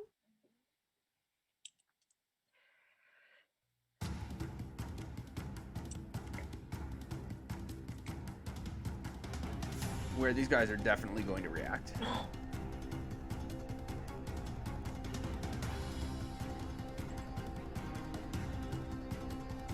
I was like, they didn't do anything to us, but now that we blew up their cart, they're probably gonna do something to us. They're We probably gonna. we can all see that, right? I just have to refresh mine because it died when you changed something for some reason. Okay, and minor correction, there's actually 3 carts. The one that's busted is sort of off to the side over here, if you can see that. But you guys, your visibility is basically here. I'm going to show that where your tokens are. You can all see the general area, right? You can see this busted cart. And then the other Black 2. bars. I can see black bars. I can see this square, these squares here, but then this is black. Yeah. Oh, it's like totally black? Yeah. Let's Yeah. fix that. I don't think we need. Well, it's like a line of sight thing. It is a line of sight Because thing, but of I these think rocks, I'm guessing. there's just some unnecessary. Whoa, that was cool. What was that? That was awesome. Can we I do don't know that? what that was. Oh, Room. that was some coolness. I think I accidentally cast a spell. Dude, I'm scared now. Oh, that's you can't awesome. see this. What the heck? My webpage won't load. Like, now that it's changed, every time I reopen it, it just crashes 3 times in a row. 20 might Oh, be I out. see. Sounds like now. some good old roll 20. Yeah. So I can 20. look at it from your screen, or from the stream. That works. Hey, Oh, for look, some there's reason a those cart. carts were not on the map, so now they're on the map. Hey. Cart. That's all tipped So over. there's a busted up cart way over here that all the cultists are huddled around, and then there's these two that are just sort of stopped, horses towing in the middle of the road. Okay, so you cast Moonbeam on this cart, right? The good one. Hell yeah. Yeah. Okay. I'd just like to point out real quick, the one cart looks fancy, and like there might be a boss hiding in it. It's just much nicer than the other one, I'm just saying. Fine. In our You're trying to defense, blow up the the DM cart, did not right? tell us that there were 3. He only said I one, did only so- specify 2, so if we have to retcon anything, I understand. Oh, it's only Fine. 5 foot. It's only 5 No, we're foot. good with it. This isn't actually a cart, it's a froyo wagon. It's just parked here on Just the a road. bystander. Just So, happening to be Juno, selling you street can tacos. actually draw on the map exactly where you want your moonbeam to be. Because it's only 5 foot, so I don't want to get it Draw wrong. shape, not rectangle. Why is this a thing? You can just freehand it, or if you hold Alt and click and drag, that'll do a circle. What's alt on a Mac? Me? I don't know. Yeah, I don't know. I'm just dog. gonna. It's there. There you go. That works. Just blowing up that good tire that's hanging up in the air. Okay, so this cart is like spilled over with some crates on the ground. 1 or 2 of them are already busted open, and these guys are all arguing about it. And you just, this moonbeam emits itself and slowly emanates from this point in the center and just starts eviscerating everything immediately in its path and starting everything else on fire that's just on the outside. And all of the all the cartists, Jesus Christ, all of the cultists at the cart and look at this thing and then notice you guys and immediately draw arms. So now we're gonna roll initiative for everybody. Yay. Uh-oh. Oopsies. Well, Grab myself. Gonna roll So that 6 initiative. for Ulta. Wow, that's a good roll for me. Ulta 6. Aster, where'd you go? There you go. 17. Juno, 15. 15. Icarus. Yeah. I got an 18. And Eliseo, 8. 8. With a T. I enunciate, okay? All right. The cultists have been surprised. You are all on a boat. We're gonna say still about. No, in order for the moonbeam to happen, you're just offshore. So we're gonna count this as difficult terrain, and in order to get to shore, it's gonna take the first person's movement on difficult terrain for the first 10 feet. 5 feet in order to get there. So Icarus, you've lost 10 feet of movement because difficult terrain, and now you're on shore. What do you want to do? Well, before I do that, from the boat, how far is the boat to the cart? Like the first cart in front of us. With the 2 horses. It is an accurate measurement now. So, I From- cannot see it because I'm watching the stream. oh, can't see it. Like 60 feet. Okay. I cannot do what I because want. roll 20 keeps crashing for you? Yeah. Okay. So I'm just watching from the stream and it's just clipped a little bit smaller. It is. But I'll use my movement then, which you said 10 feet through water, so that's 20 of my 30 feet. So You have 20 feet left from where your token is, so I'll measure this out for you. You could get to here. Can you do that on stream? I think you can. Yep, I just need a second for it to move. Oh. I'll just move as far forward as I can with my 30 feet. Okay. This like second delay is the worst part. Okay. And I'm gonna then try to zoom this out and get it all in frame. For I the will stream. bonus There it action Misty Step onto the first cart. And can I use my action to like unclip the horses and send them running? is. Absolutely. Free the horses. So you're gonna, I won't even make it like an attack roll, to, roll to see if it's successes kind of thing. You're going to break the bindings and slap the butts, make them go run. Heck yeah. Yeah. All right. Anything else for you? No, that is my action, bonus action, and movement. I'm good. Okay, Aster, you're up. All right. I was looking at my spells. So how far can I get with 30 feet? We've already used 10 technically, so you've got 20 feet left from the spot your token is at. Okay, cool. Very cool. Yeah, she's going to go. Yeah, like right about here. And yeah, we're just wrecking the cart at this point. So, yeah, this point right here, I'm just gonna go ahead and cast Call Lightning. I love this spell. Holy shit. so good. Okay, My so favorite. you conjure this massive storm of clouds above you guys, right? And it's a cylinder. I put my hands up, and one hand is on the quarterstaff, and Seymore is also putting his hands up and I'm calling the lightning. Yes. You like reach to the sky, and then he I'm just so looks at you and goes, Oh, teamwork. Cries. He's I so cry. focused now. Call Lightning is like the I'm so druid's happy. fireball. It's just this It's so massive fuck everything in this general area spell. I love it so much. Okay, I'm sorry. I did not mean to interrupt you, Good. Aster. I just got excited. You were totally good.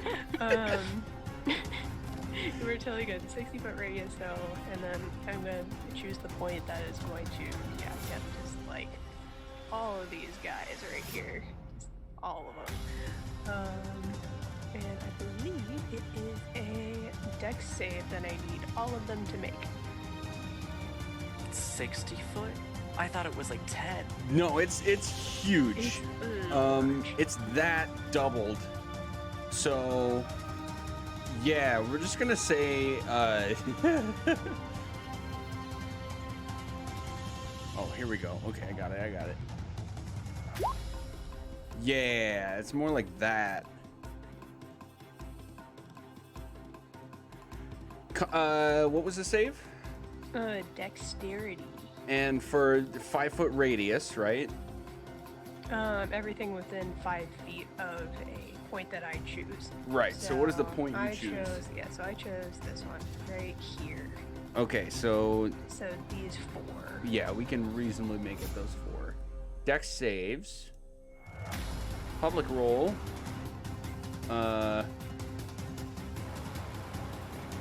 we gotta do that 4 times. My favorite part of Call Lightning is just that if it's already stormy, you get an extra damage dice. Just Right. Yup. 'cause. Like, that's just the Right. best. Yup. Okay, 6, 4, 17, 17. Okay, 2 of those will make it, and 2 of those will fail. So the failures take 18 lightning damage, and the successes take 9. Okay. Noted. out of nowhere, you guys see this massive funnel of clouds form in front of you, and then a single lightning bolt just bashes against the ground, and all of a sudden 2 out of these guys are looking like they're on death row already. And 2 more are looking like they're stunned and hurt. The rest are a mix of surprised and pissed, and clearly all of them are looking hostile toward all of you. Juno, it is your turn. Oh, sorry, did you have anything else, Aster? No, I'm good. Okay. As a free action, I would like to turn back with my mouth agape like. Oh, that's such a good spell. All right, Juno, you're up. Cool. I didn't specify this before, but would it have been okay for me to cast Moonbeam at 3rd level? Like, they were going to dump in, like, all of their might into making sure this thing got eviscerated. Absolutely. Okay, so I'm going to put this... And like, the area that the moonbeam apparated onto, is like disintegrating in front of your eyes. And as it expanded and is now like in its place, everything around it is definitely on fire. Excellent. So with her action, Juno is going to shift her moonbeam just a little bit, and she's going to drop it right on this guy. For 25 points of radiant damage into his face. Okay, so you're He has a moving con the save existing. Yep. I'm just moving it around now. I'm just moving it around the cart. We're doing a Okay. sweep. He did not leave the Con area. save, right? Going Yeah. around. Yep. Bring it around town. The That's a cultist living. fails. Yeah, so 25 points of radiant damage to the skull. Okay, so the moonbeam moves to this guy, and it like, you all catch this almost in slow motion. As it gets closer, it catches flame at the nearest point to the cylinder, and then he like looks around with this look of surprise, and then poof, he just like disintegrates out of existence. He gone. And then Juno will Juno's gonna tuck between some rocks here on the shore. Okay, you have half cover. Excellent. Help me remember that, if we need I to. have half cover. Anything else? I don't think I have a worthwhile bonus action right now. Yeah, I think that's gonna be it. Half cover is plus 2 2. to your AC and dexterity saving throws. Okay. The cultists are all going to bolt toward you guys. Their movement speed is that, Not enough. and you would note as they all charge toward you with scimitars drawn, they have no range. So, Oh, poor guys.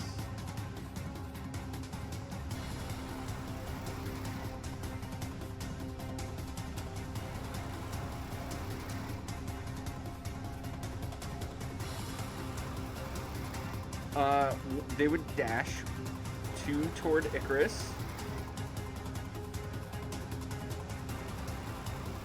And the others here. All right. Eliseo. I need to unmute. There we go. Okay.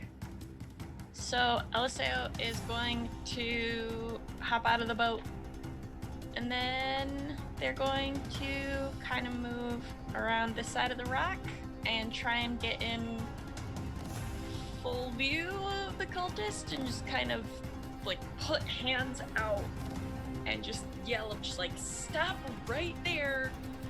Clearly you've seen what we can do, so just stop now.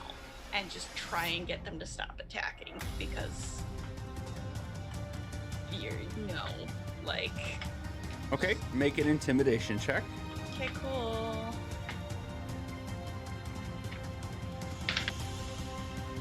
10. Right. Well, hey, guess what? I don't have any offensive spells as usual, so everyone That's okay. except Icarus is getting blessed. The reaction they give, you'd be able to tell, even without like checking for anything specifically, you'd be able to tell that they have this kind of blind rage and panic happening. Oh. And they have zero hesitation with continuing to come at you guys. Yep. Anything else for your turn? It's fine. Yeah, cast bless on everyone except Icarus. Okay. Listen, you're out of range. He's out there.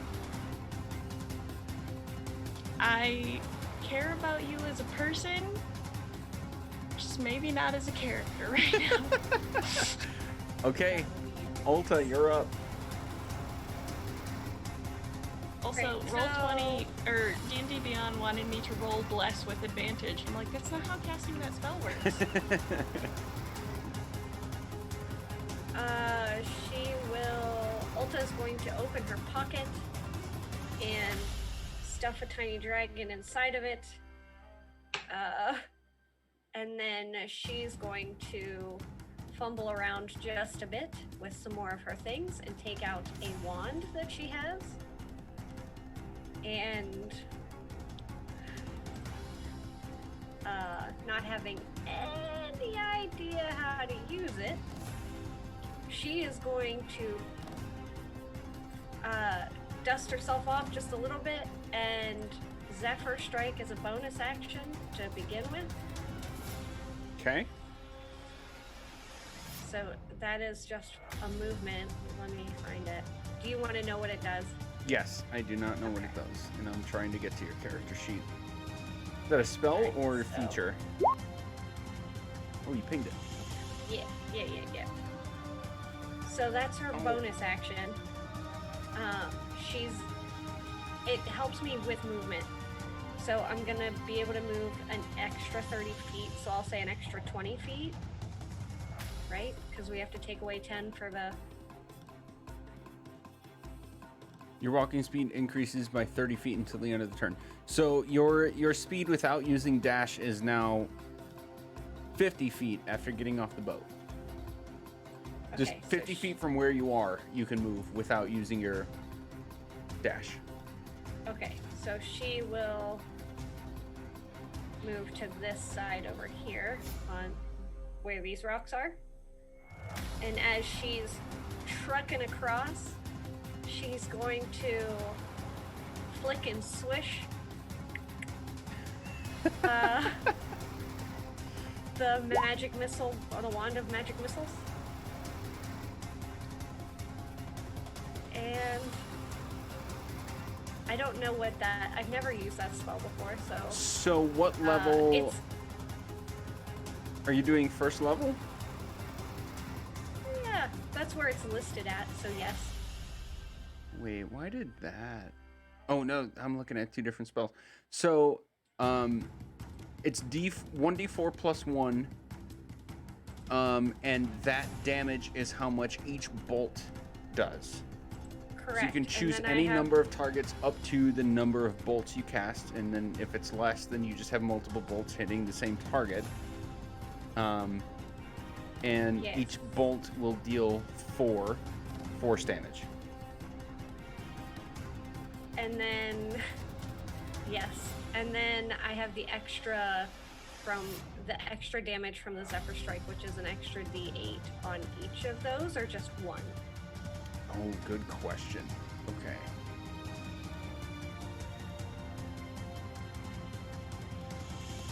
I want to say it's just one because I they're would different assume so. attacks. Okay, so this does specify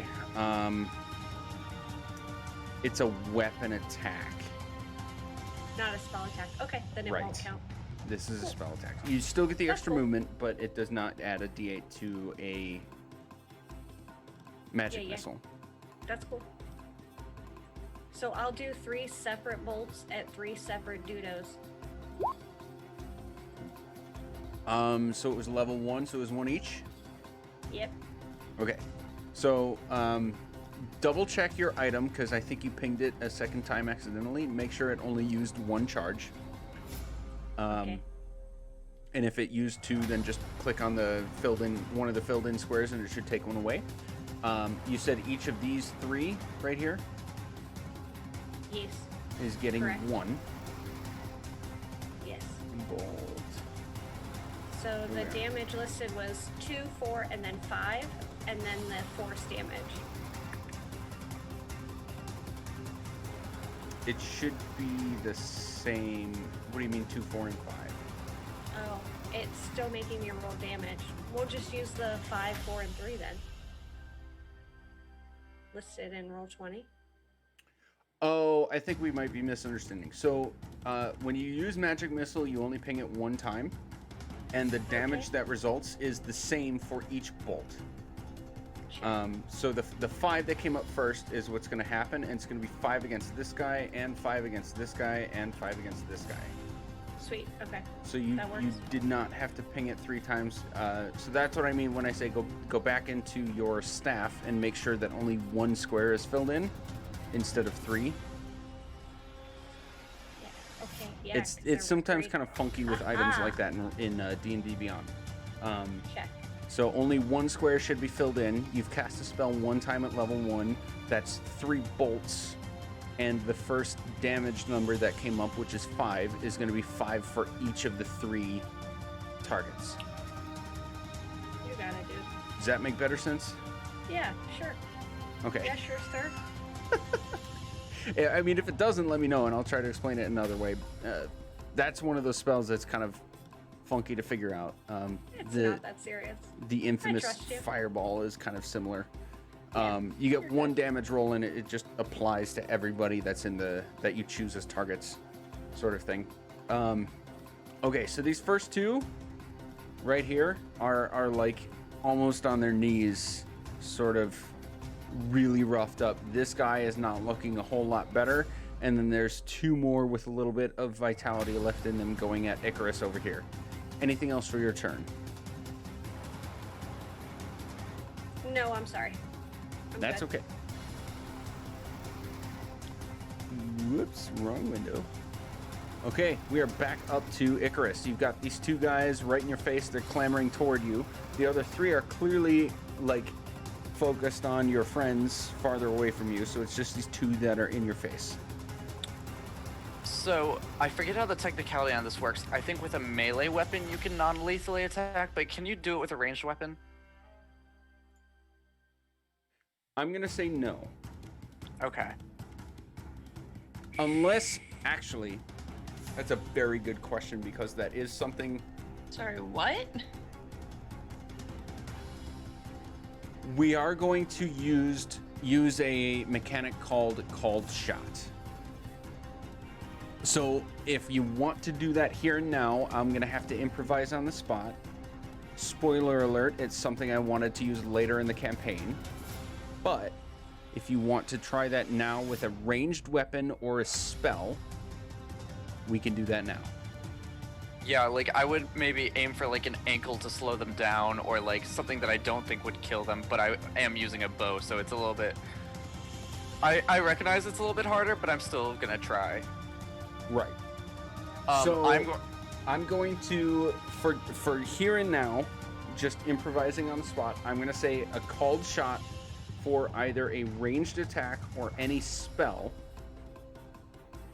Call what you're trying to do and then make the attack roll, and the AC or the save will be, the save DC will be impacted based on the fact that you're trying to do something specific other than damage to kill. Okay.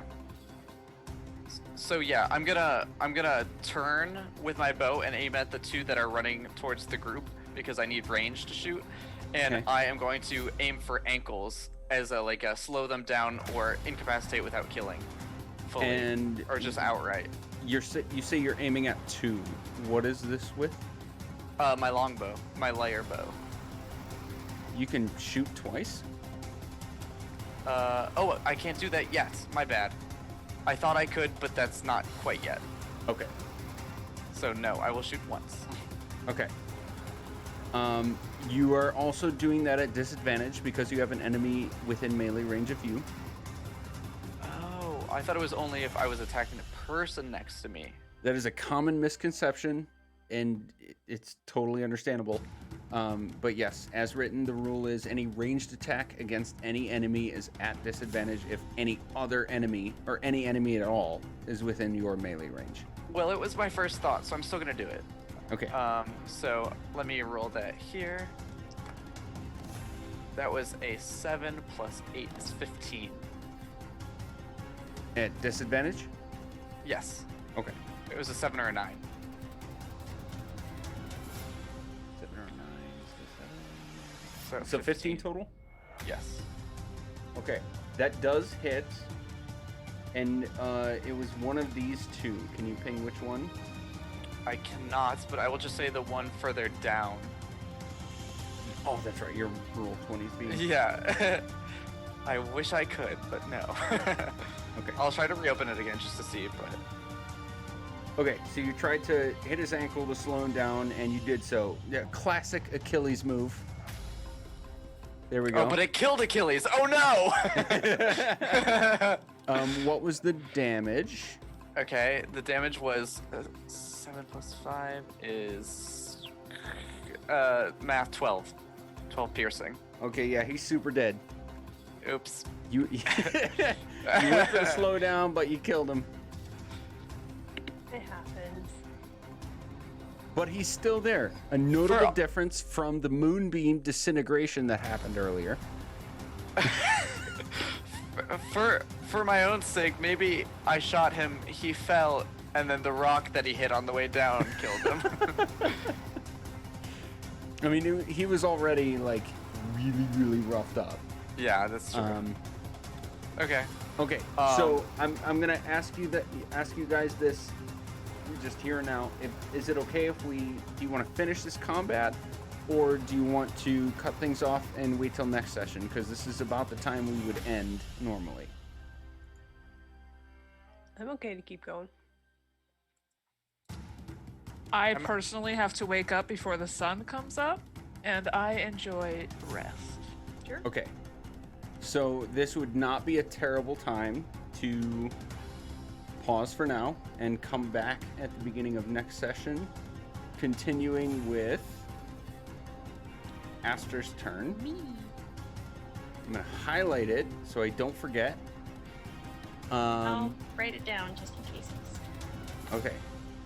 I'm gonna kill the intense music for now and say, hey, we're breaking for tonight. We're gonna go around the horn one more time since we've been on a little bit of a hiatus. And outros. Here we go. Heck. Who the heck are you?